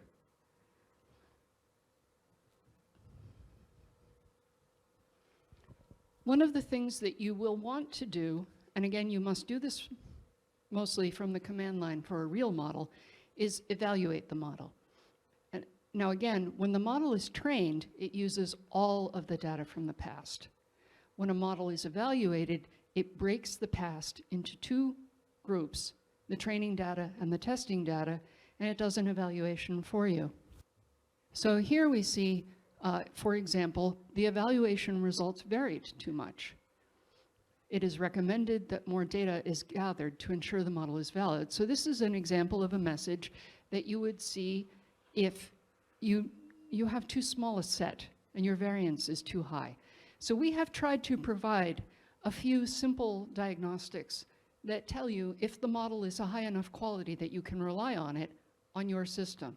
But again, you will need to run this from the command line. So somebody with command line access, somebody with shell access to your server will need to do this part. I talked a little bit about the invalid site elements. Here's an example of that list. So you have done this. You have created a model, you have enabled the model, you have gotten it to train, and now you want to see the predictions. As a manager, from the list of models, you can see for each model what predictions it has available. So for example, this is students at risk of not meeting the course completion conditions, and we see one entry per course. And that entry will show us all the students in that course. So this will always be a list of the context, and then inside that, if you choose one context, you will see the individual predictions. And that's the way this page is organized. If you are a teacher or somebody else who has the capability permission view insights, then you will receive a notification when an insight is generated. And again, you get a notification per context. So in this case, it's per course. And you can click on that and see a list of all those notifications. So you won't get one notification for every student, just for each course that you are a teacher in this example. Once you select that, you can view the predictions. So here is a list of students And the prediction is students at risk of not meeting the course completion conditions. Right now, the prediction is the name of the target. We will eventually have some more customization, perhaps, in how these messages are delivered, but right now it's just the name of the target, the name of the model. You see a number of students, and you have actions you can take for each student. And there is now, I didn't take a screenshot, but you now have the ability to respond in bulk. So you can select one or more of the students here and take the same action with all of them. Send them all a message or acknowledge all of the predictions or whatever. The screen looks a little bit different. I do need to take a new screenshot of this. But the kinds of things that you can do with each student are adjustable per model. So in our particular model, with the target, we have insights and we generate notifications and we supply actions, and that's all part of the code, which means that you can control this also. You can make a new model with a new target that embodies some actions, the text of the prediction, and the kinds of actions that you want to be able to provide to whoever receives the notification. Here we have send message, view the outline report. How many people have seen the outline report in Moodle? This is a report that shows you the page of the Moodle course and what the student has done. So it is a report specific to a student. You get to it from the student profile page. So you can see this outline of what the student has done in the course as part of your response to the fact that there's a prediction. Another thing you can do is view the prediction details, or you could just mark this as acknowledged, which actually we're changing the text of these too. That just means, okay, I see it, or not useful. So what we're trying to do is incorporate the teacher's reaction into the model. We don't have everything hooked up yet, but the idea here is it should always be possible for a human to dispute the conclusions of a model. The human is smarter than the computer. So as part of a response, we want whoever receives the notification, here it's the teacher, to be able to say, I don't think this is valid. I don't think this is accurate. And that should, in the future, be rolled into the accuracy of the model and the reporting that we provide on the model. Right now, we just provide a report that shows which actions were taken. Here's the prediction details. At this point, it just shows each of the indicators and the calculated value, which might be a binary, yes or no, or it might be a percentage. So read actions amount is a percentage, for example. How many read actions were there out of what they could have done in the course? So you see these individual elements that were used to make the prediction. This is not probably super helpful to a teacher at this point. I would like to ask each of you to think about what would be more helpful here, because I would like us to redesign this so that it is a better, more helpful report for a teacher or anybody else receiving a prediction, so that they can see more of what they need here. So I look forward to working with all of you on that. And again, you have the options for actions you can take. We also have some models called static models. So the models that I have talked about today, up until this point, have all been predictive models that use a machine learning background. We have also repurposed the learning analytics code to be able to provide notifications based on some static set of rules. So you can do this as well. If there is a situation that you know needs to send a message and there's no prediction about it, you don't need to train a model. The student did not log in for the first 2 weeks of the course. This is just bad. We have certain models like this that you can enable. You cannot create these using a web interface at this point. You still have to use PHP. But I can show you some examples of models like that that have been created. One of the models that we have set up like that is just upcoming events, and this presents a notification to any user on the system that they have some events in the calendar coming up within the next 3 days or 7 days. It depends on how the site administrator has configured the system. This was a very commonly requested feature, so we implemented it using learning analytics. We're not using machine learning for this prediction. We're just looking at the database and saying, oh, you have an event coming up here. So you can, you can consider using the material this way as well. Okay, so you can, I talked about this, you can export a model. You can export a model in one of two ways. You can just export the configuration, or you can export the training data. If you export the training data, you are it is a larger data set, but it is not your whole site. It's just the calculated indicators that were collected on your site that were used to train a model. It is completely de-identified. It's very safe to store or share this training data. Then the configuration of the model is even less detailed as far as individual information goes.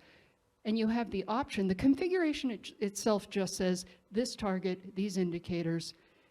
You know, it's just the menu choices that you make. So you create a model here, you can create the same model here.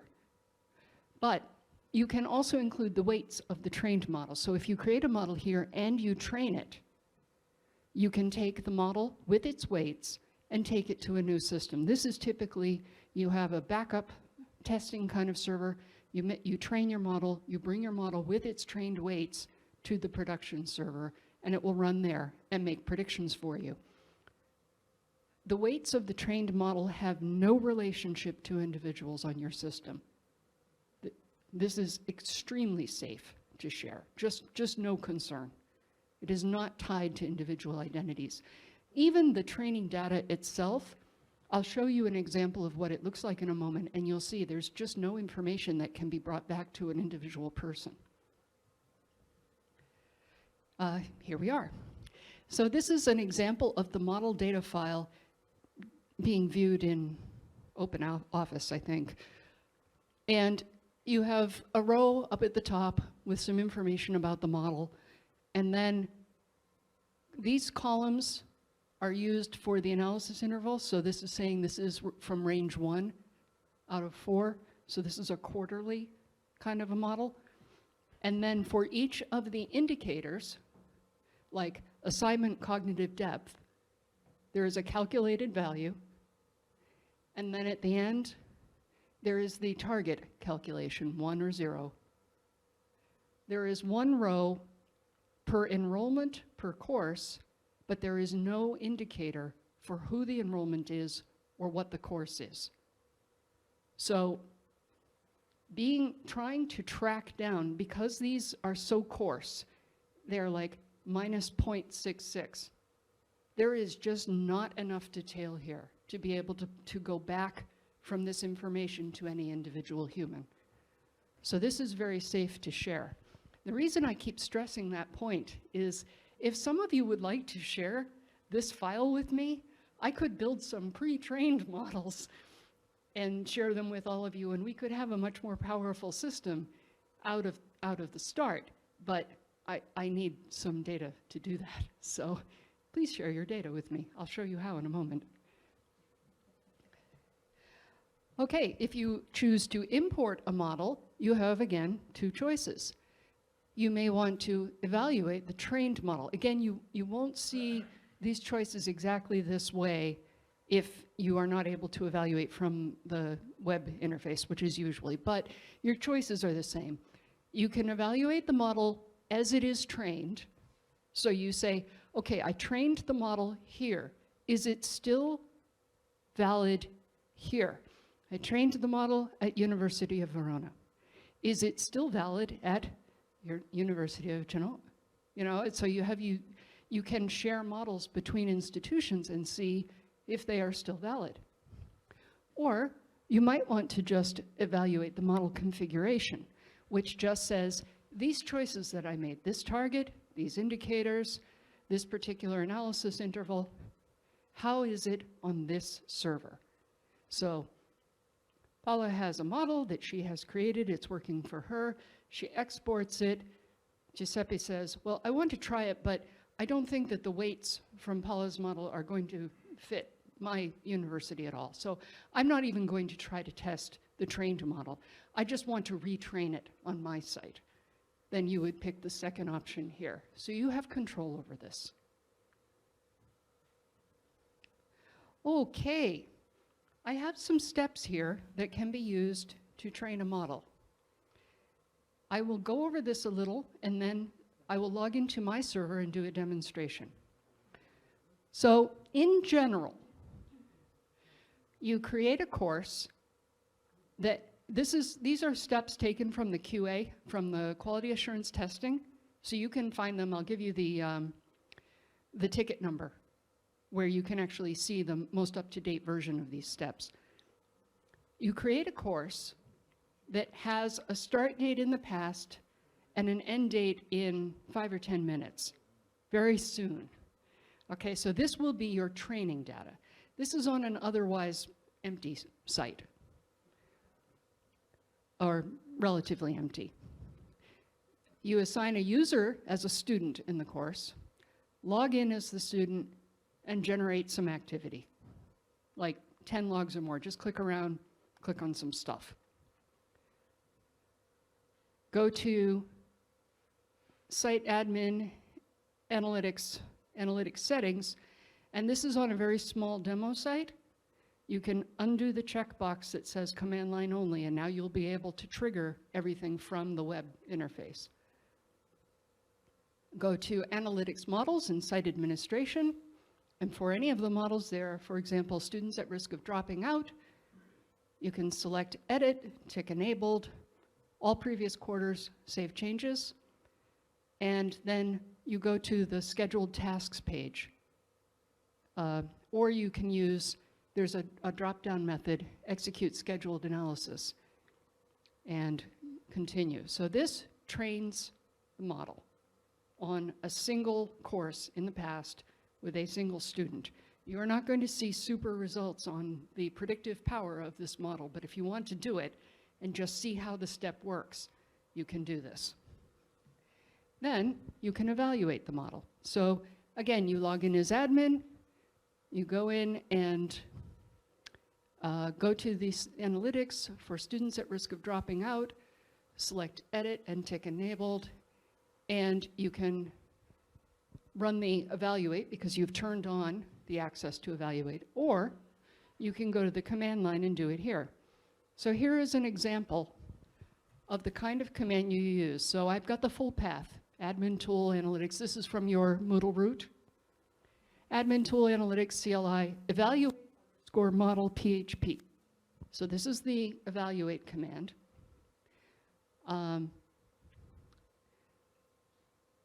Okay, this is,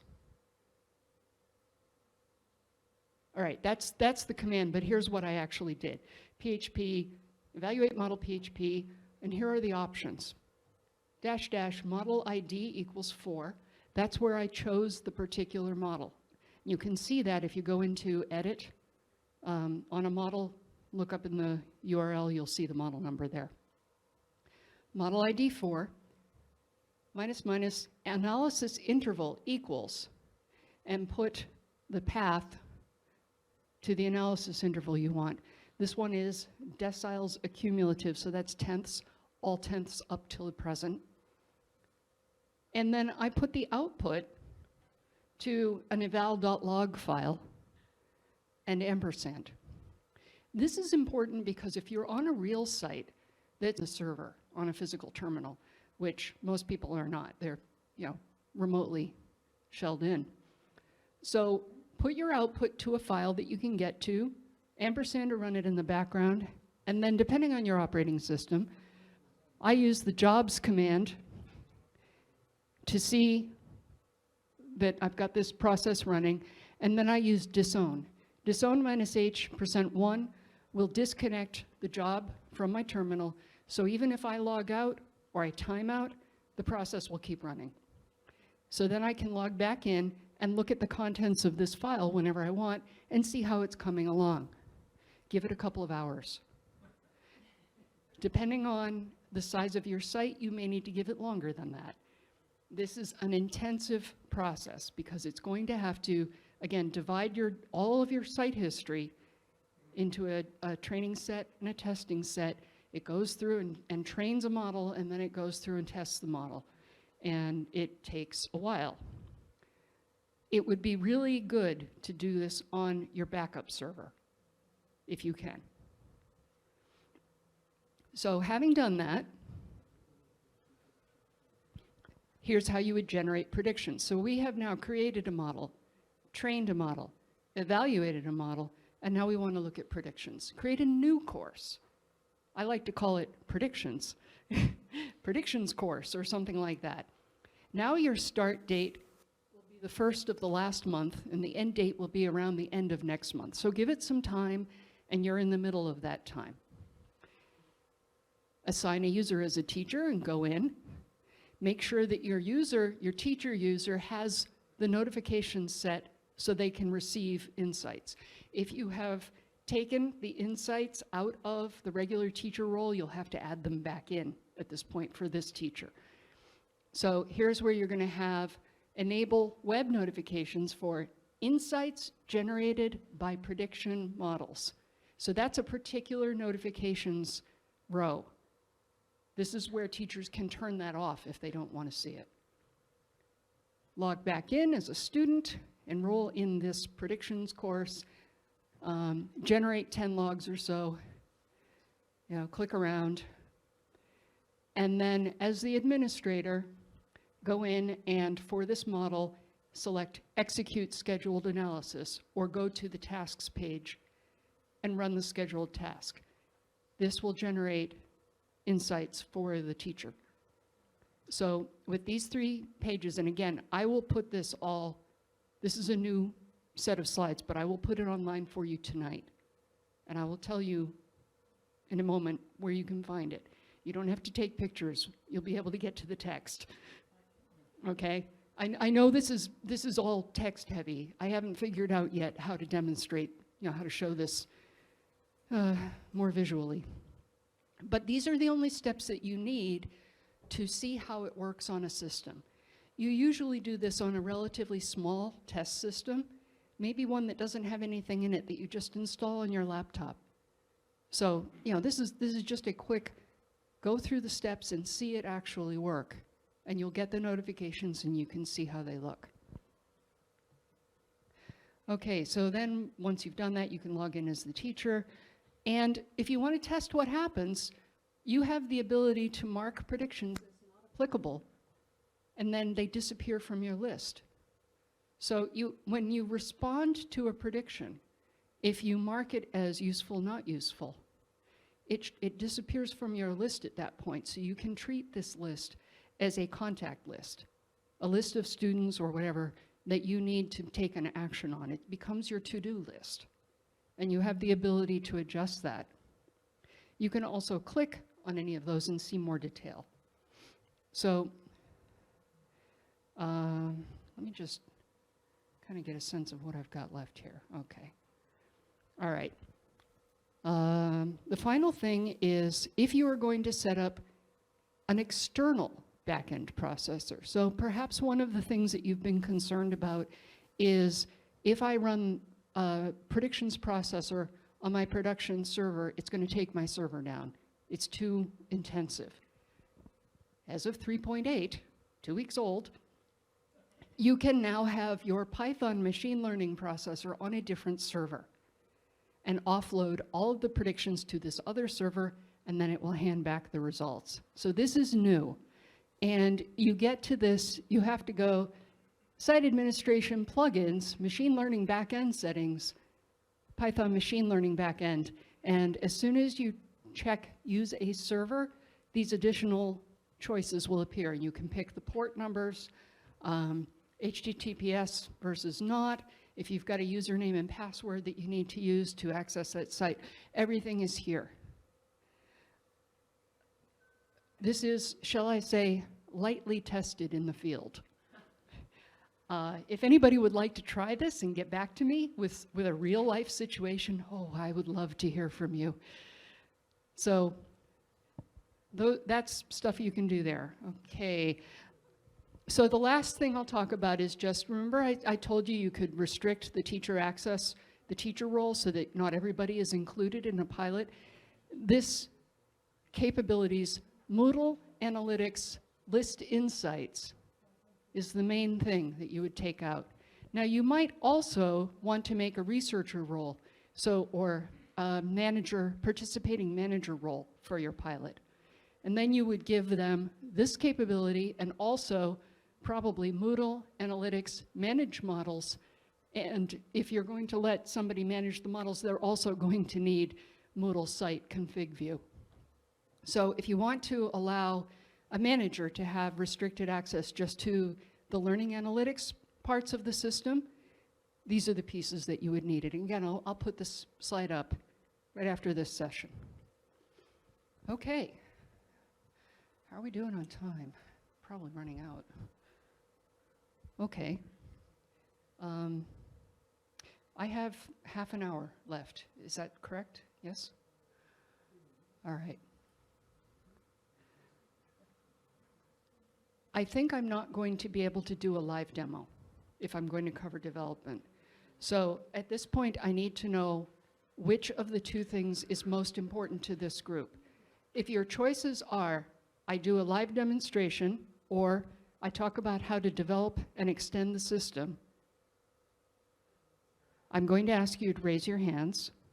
Which of those two things would you most like? Live demo.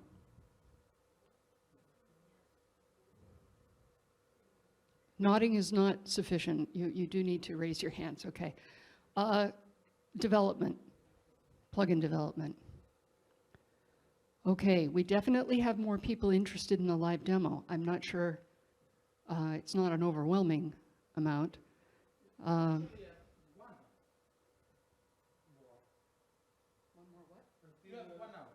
Oh, I have an hour. Yes, according to our schedule. Oh, we're on till 16:30? So plenty of time. Okay, Do what you think will best fit. okay.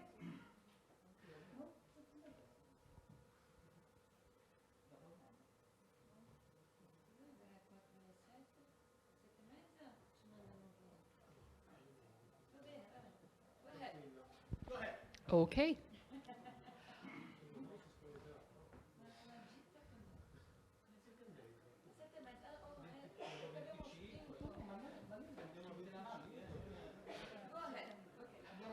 I'll stay until you drag me out.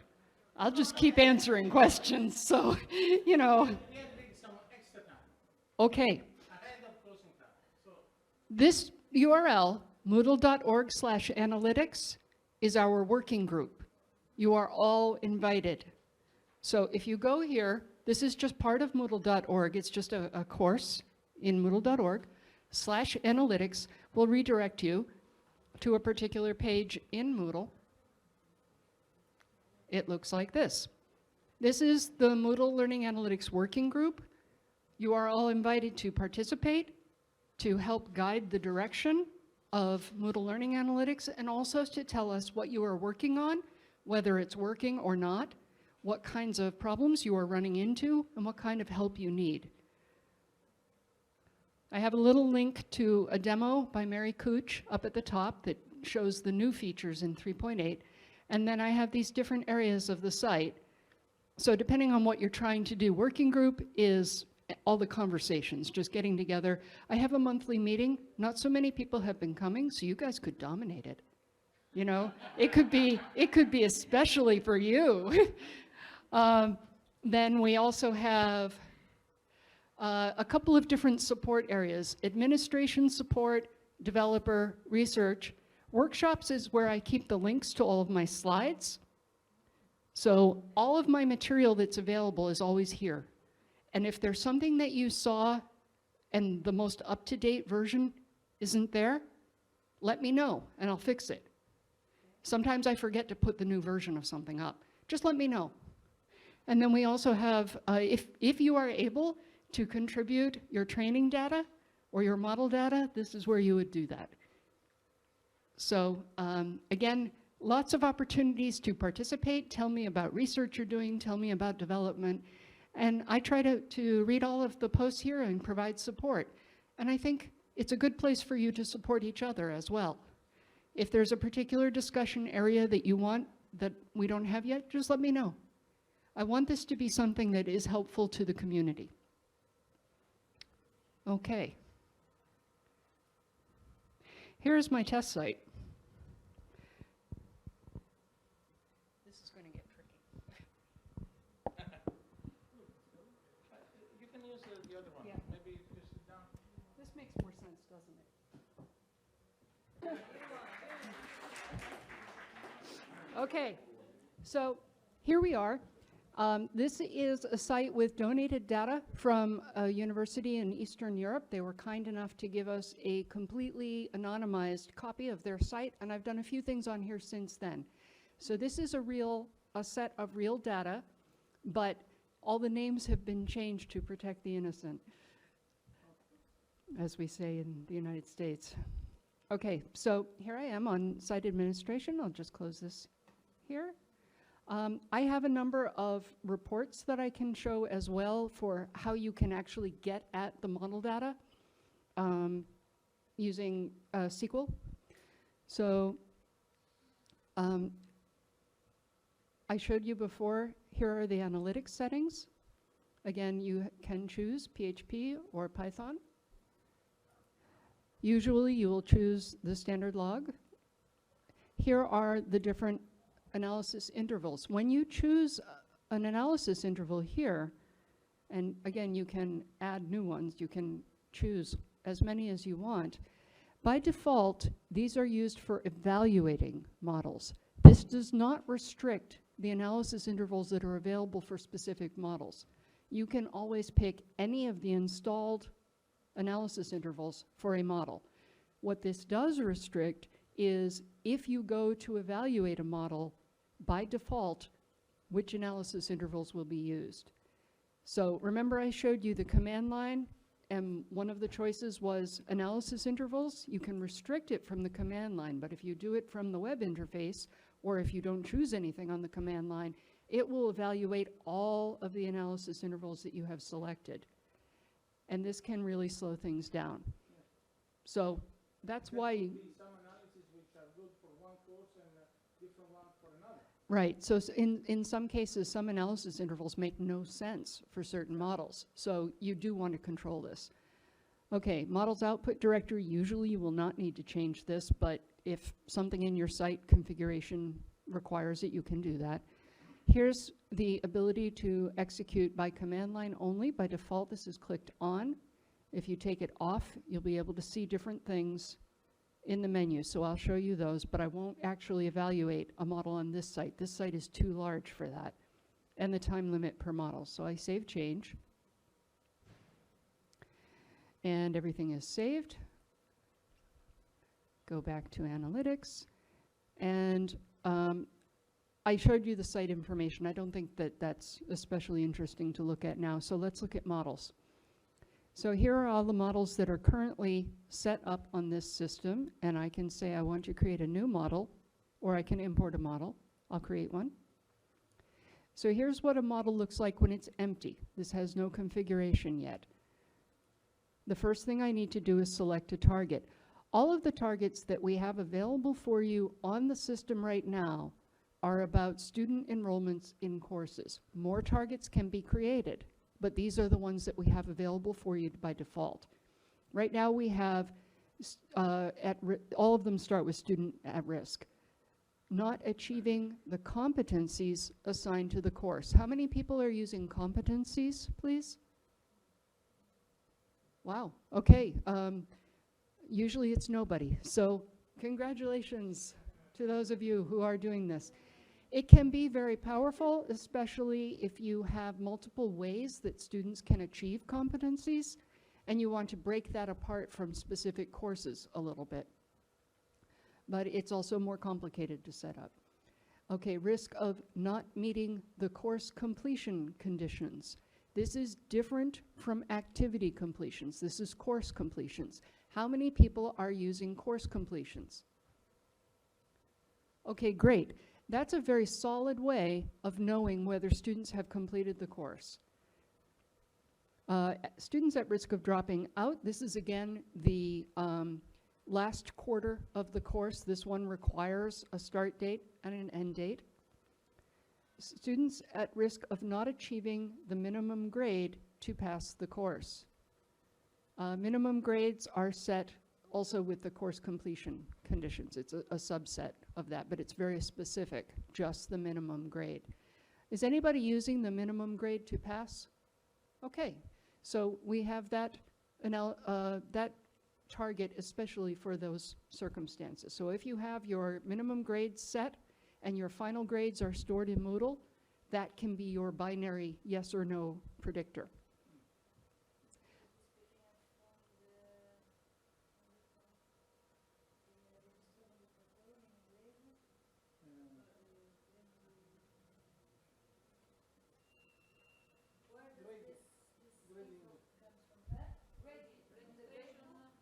Oh, okay, so the minimum grade to pass the course is pulled from the grade book and it's compared to a value in the course.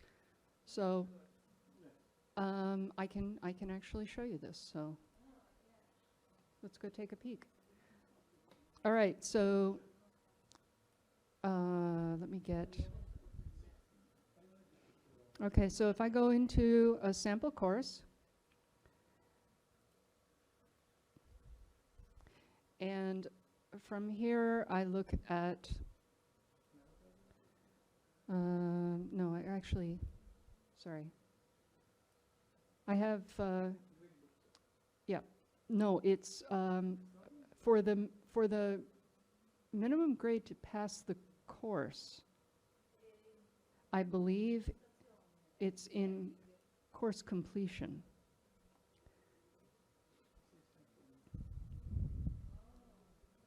Course grade. So you enable it and you require some minimum grade to pass, like 50% or whatever your minimum grade is.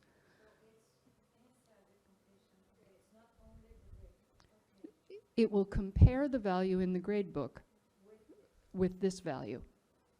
So it took me some digging to figure out how they had done this, but yes.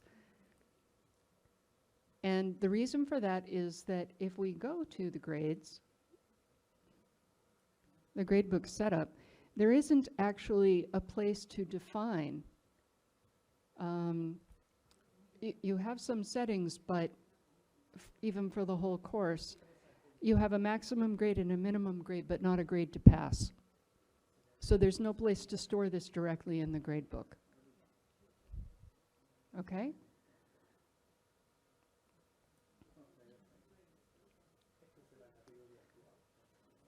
All right, so you choose a target. I will go with the minimum grade one, why not? And then we have some indicators. Now, you start with no indicators. You can pull down the list and see all of the indicators.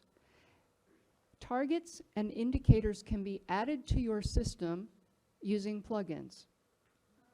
So you do not need to have a new version of Moodle, and you do not need to modify core. You just need to create a plugin if you want to add a new target or indicators or analysis intervals. So these are things that you can adjust on your system without waiting for HQ. You just need a developer.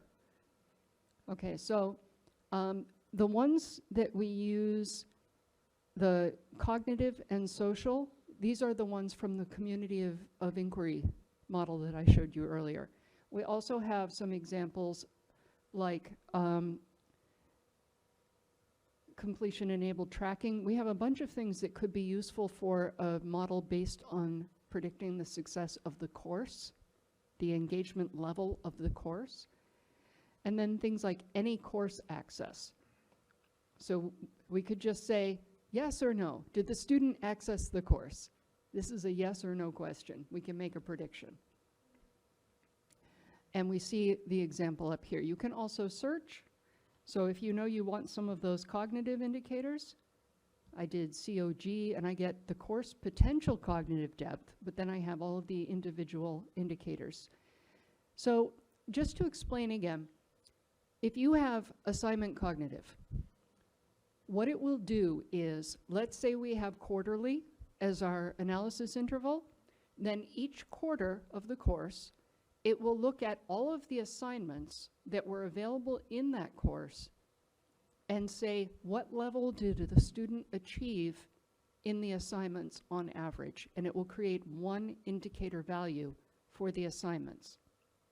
Then it will create one indicator value for book, for chat, for database, feedback, and it calculates that value over the span of time that you have chosen as your analysis interval. There are other ways that this could have been designed, but this was the design decision that we went with at this point. And I think with some clever adjustment of the analysis interval code, you could have it chop this data up in different ways. You could also make more flexible indicators that combine some of these values. So if you wanted to say any level 5 action using that flowchart that I showed earlier, it does not do that currently because indicators are defined by the particular module, the activity, rather than being general. So, you know, we have all these SCORM, we have it here, SCORM. Okay, so you can pick those. Then your analysis interval, you must pick an analysis interval. You don't have to pick one to save the model, but you have to pick one to enable the model. So we have these various choices. They have been named slightly differently to make them, I hope, a little bit more understandable. And I guess I should pick one. So I will pick all previous tenths. Here's the contexts. I can use a pull down here and it will show me the categories, and then it starts to show me all the courses. There are a lot of courses on here, so this isn't a very effective way of doing this. So probably I want to search.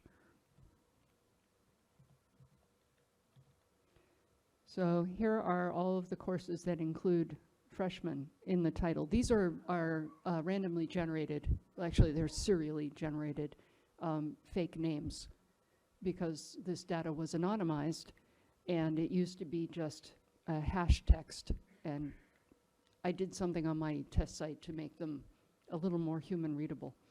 So here are all of the different items. I cannot just say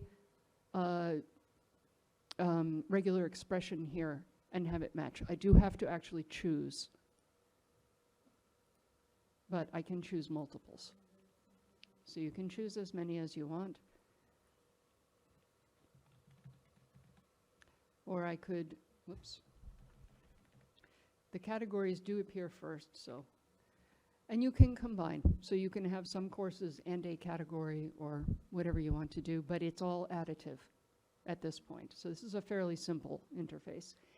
If you have more than one processor enabled, you can choose the processor you want to use here. I only have the PHP enabled on this system. If I choose some courses and then I choose also the category that contains the course, is it overlapping or will it be counted twice? Okay, so the question is, if you have chosen some courses and then you also choose the category that those courses are in, what will happen? It will only count once. It is a matter of inclusion or exclusion, but it just either includes it or it doesn't. It won't include it twice. Okay, so I can now save this model. Now, sometimes you have more than one model that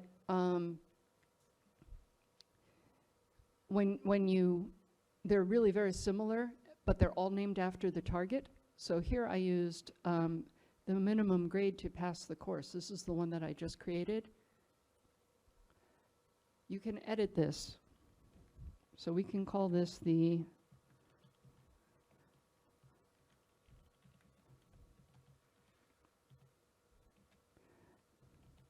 MoodleMoot Italia 2019 model. Okay, and I didn't hit enter, so try it again.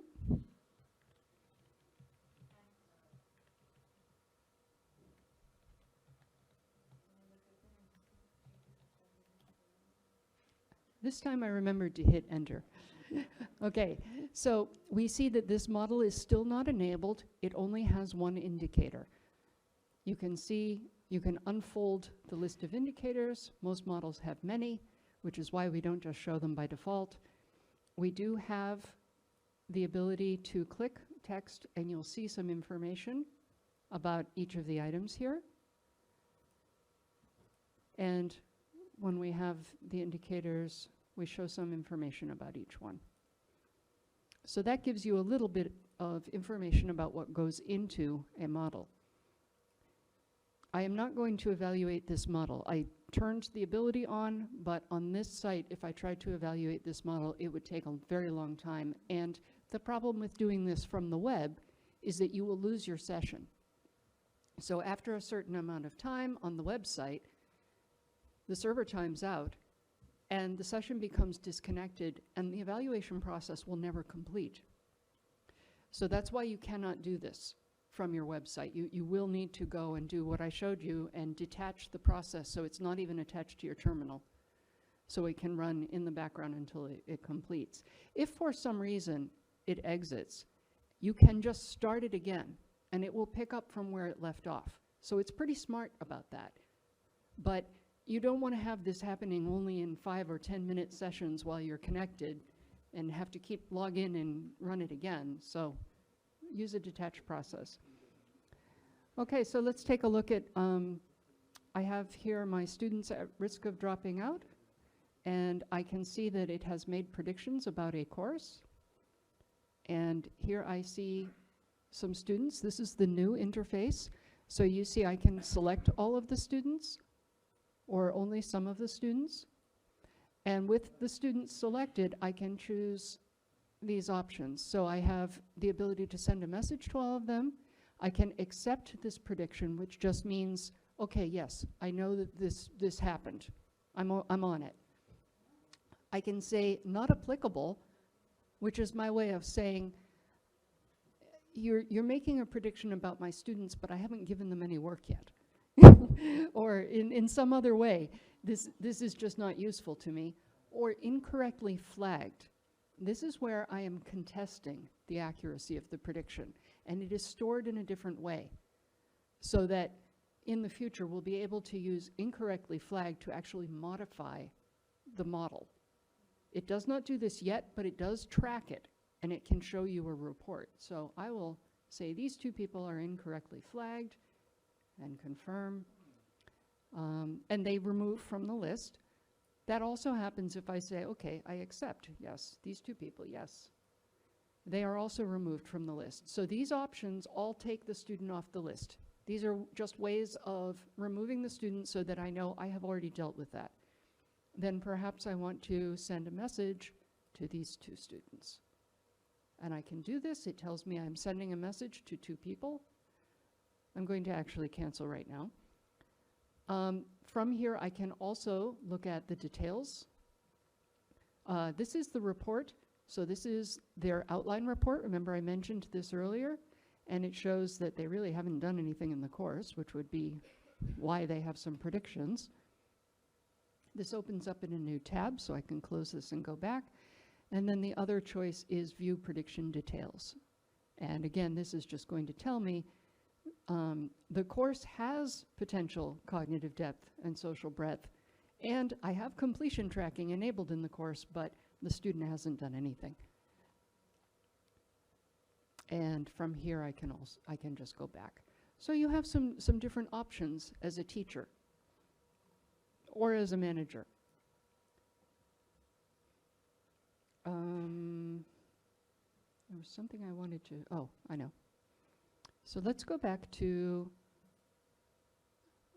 the site administration, and under reports,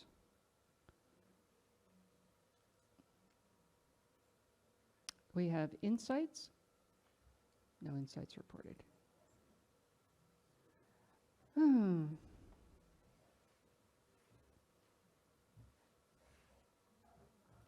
Don't think I have anything very good that I can show here. Yeah. Okay.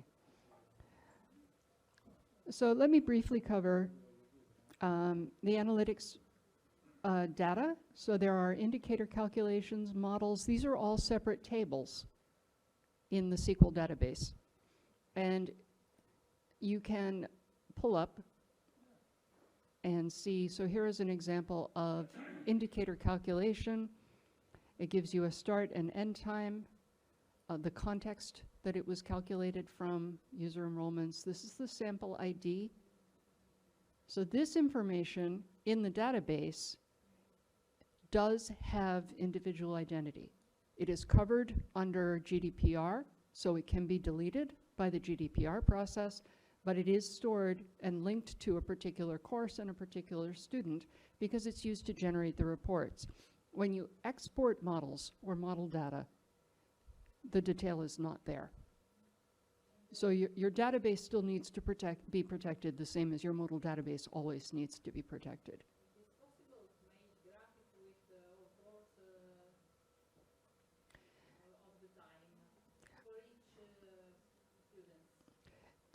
Okay, so the question is it possible to make a graph of use of time for each of the students? Not currently. It is not a feature at this time. However, there are plugins that you can use for this that will estimate the amount of time. There is a problem. There are a number of problems with estimating the amount of time that a student spends online. One, when a student goes to a page and then the student leaves the page, the system doesn't know. The system only knows when the student arrives at a Moodle page. If I go to a Moodle page and then I go to Facebook, the system does not know. So it's very hard to estimate time. Then also, if I go to Moodle and then I decide to answer the phone, the system does not know. I could be on the page, but the system doesn't know what I'm doing. And finally, I could be reading an assignment on a book, and the system can't tell. So I'm spending time on the course, or perhaps I'm typing a paper, but the system doesn't know. So it's very, very difficult to get a good estimate of how much time learners are spending. Time tracked online could be an indicator, and the model will evaluate to tell you how useful an indicator that is. But it is important for us to understand the severe limits of that as an indicator. It will not really tell you how much time students are spending. So with that in mind. Okay.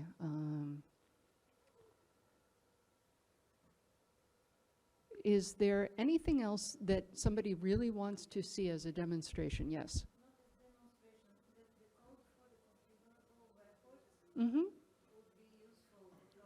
Yes.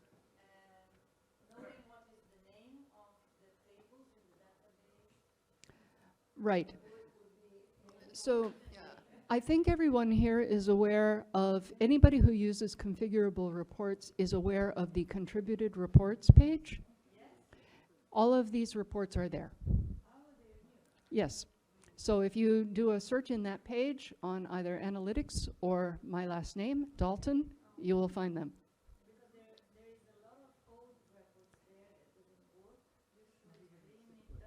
This is a good point. There are some older reports that don't work on the current version of Moodle. We do need to tag those for the version of Moodle that they apply to.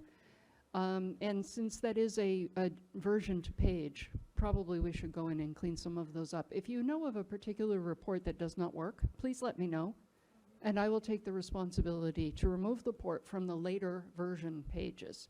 I will leave it in the earlier version where it probably still applies. So this is just an example here. So the tables have names like prefix, analytics, indicator, calc. They're pretty understandable. They all start with analytics.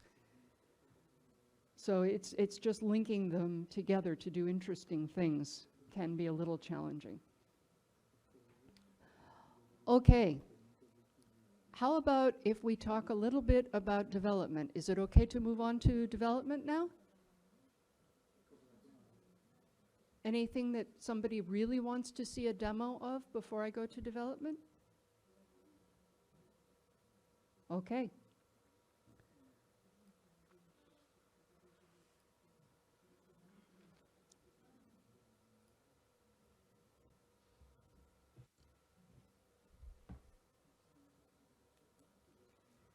If I sit still too much, my legs start to stiffen up. So let me move around a little bit. Okay, so I am now going to move over to behind the scenes. We'll pull back the curtain and see how it all works. The mystery. I showed you before that we have these general components as part of our learning analytics system. Here is a more detailed diagram of the API. This is available in the documentation. So if you look at docs.moodle.org and look at the developer docs, the API docs, you will see this diagram. And this shows you the different classes that are available and the pieces inside those classes and how you can extend the system.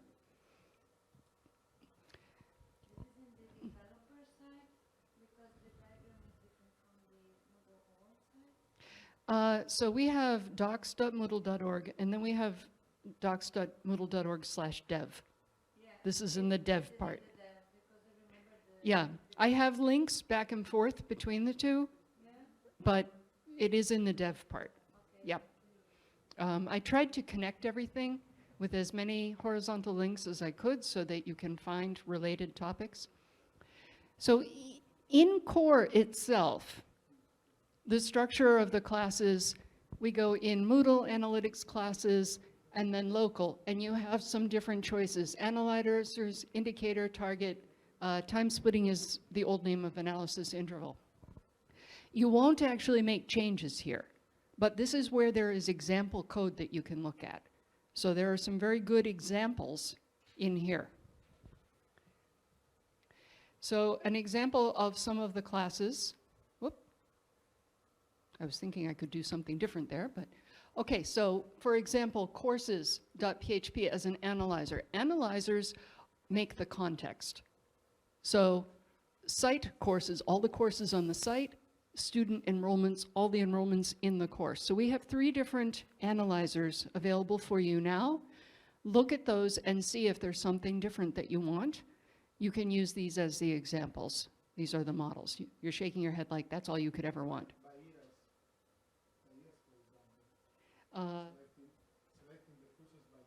By year, yes. If you wanted to do something like by year, that would actually come under your time splitting.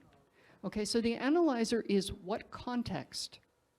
What am I going to look at? What's my big circle and what's my little oval? What kind of thing am I going to look at? Not when, what? I'm thinking about the academic year of the university. I think the periods and the academic year is still part of analysis interval because it's about time. This is more about what. In the academic year, what will you look at? Will you look at a course? Will you look at a student enrollment in a course? But I'm thinking about the courses of an academic year. Okay, then it would be courses, and then you will make academic year here. Yep. Okay, so these 2 pieces fit together. This is one of the most important things that we can talk about in this part of the session. Where do you put code? Which piece is which? Okay, so that's a really good point. Indicators are where you can make something that goes into the model as a predictor. We have a bunch in there already. You can add more. So here are some examples of indicators that we have. Targets. So here are just 2. Course dropout, no teaching. No teaching means this course is not likely to have any action because there is no teacher and there are no students. So very simple. That's actually that's an example of a static model. That one doesn't use any training. Course dropout is a good example of a machine learning model that will need to be trained. So the model detail is actually enclosed in the target. There's more in there than just a target. There's some information about what kind of prediction you're going to make and the notifications and the actions. Those tend to be contained in the target at this time. And then we have the analysis intervals. So this is how we break up time. And if you want to have something that runs over a whole year and makes one prediction per period or something like that, this is how you would do this. So remember, this is two things. How often will I make a prediction, and how much time data will I include in each prediction? And although we have examples like last quarter, all quarters, it doesn't have to be the same length of time for how often you make a prediction and how much data you include. Just some of our examples are like that, but some of them are not. So you can treat these as two separate things in your code. Okay, so we have component classes. Here are some more examples. The indicator, we have completion enabled, no student, no teacher. So these are examples of indicators that can be combined together to make a model. But then we also have in the mod, okay, so this is in the assignment. So it goes mod, assign, classes, analytics. Here are the indicators that are specific to the assignment module.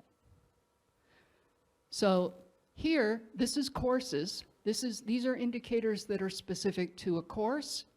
These are indicators that are specific to a particular activity, the assignment. So this is the kind of structure that is used within core. And this is where the examples are.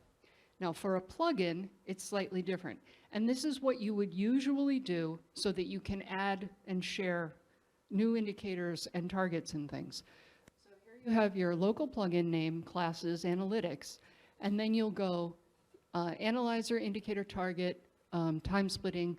It's still called time splitting in the code, even though we use analysis interval in the interface. And analyzers are the most complicated and most difficult piece to add to. You have a lot of things to think about in terms of how to identify the context and the items within the context, and you're less likely to need a new analyzer, honestly. But indicators, targets, and analysis intervals, you're likely to want to extend those. Then we have, you need to have your install PHP for your database, and you'll probably have a couple of, you have to have EN if you're going to share on the Moodle plugins database. Of course, you can make one without that if you want. So IT, you have your local plugin name.php for your file here, and a README and a version. So this is pretty typical for plugin structure, and most of the work is happening in here. I have an example of the install PHP. Again, this is up online, and you can also just look at the code in GitHub. All of our code is up. So you've got your very basic, this just registers the model and any components into the Moodle system when it runs. Language strings file, I think you all know how that works. README, version, yeah. So here's a summary of the required elements for each of the types. For targets, you need some language strings for the name of the target and the outcome, which is the outcome class. So we're using the other version of class here, where we're talking about predicting which class an item will be in with the machine learning. Give the model a name, provide a description, specify the analyzer class. So again, I told you analyzer is like all the enrollments in a course or all the courses on the site, something like that. So you have to define that as part of the target. A target only makes sense within a context of an analyzer. Define the constraints. So is your target only valid for courses with start and end dates? In your cases, maybe not, but for ours, that was part of the constraint. And then calculate the prediction. This is where the heavy lifting happens. So how are you actually going to take the iterated list of indicators and do the calculation? So the one before the last one is the part where the plugin will output the invariant, as you say. Yes. Checks its bounds That's right. I'm an invalid indicator in this. That's right. So this is invalid for this particular target. And actually, I misspoke about the prediction. This calculate the prediction. This is like the final grade, or all the completion criteria for the course, or the student is still participating in the last quarter. Whatever you are using to calculate yes or no for this target, or multi-class targets if you have them, that is going to happen here in the target code. So the target code does not have anything to do with the indicators. It's just the outcome or the process. So let us say, for example, that what you want to detect is not in the future, but it is collaboration in the present. And you have a bunch of indicators for things like how many different people does the student contact in the forum? Did the student participate early and often? Did they seem to spend enough time reading things? Did they respond to different distinct people, not just respond to the same person all the time? And maybe some vocabulary that indicates collaborative speech, collaborative text. So your prediction is a detection. The student is collaborating. You have to have some calculation here that says, yes, the student is collaborating. So this will be coded statements. So you're going to go through your previous things and code, yes, the student was collaborating. You're going to have to keep that somewhere. And you have to have some place to put that prediction for future use. Indicators are much simpler. You give the thing a name. You still have cases to include and exclude. So there might be times when you won't calculate an indicator, or you want to have two different indicators, one for when one setting is turned on, like ratings. You use one indicator for if there are ratings and a different indicator for the database is configured with no ratings. So database could have two different indicators. There are different things that you can do, and then calculate the indicator. So for our community of inquiry, we actually calculate from -1 to 1, and 1 is divided up into, the whole thing is divided up into five levels, and it's out of the potential, how much did the student achieve from a -1 to a 1. So if all they can do is look, and they looked, it's a 1. If they could look and they could do all the other things, and all they did was look, it's a -0.33, I think. 0.2. 0.25. Oh. I'm starting to lose it here. It's a negative value because they could have done so much more. Okay, so calculate the indicator value. Analysis interval, time splitting method. You choose a class to extend. So we have a number of classes that are already there. You could create a completely new one, but you will probably be extending one, give it a name. You may need to construct an array of index start and end time. So analysis intervals are about time.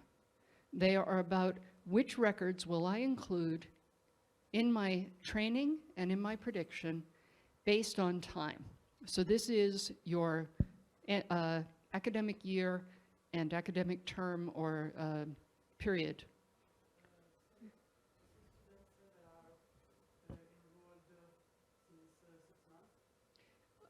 Okay, so you could, if the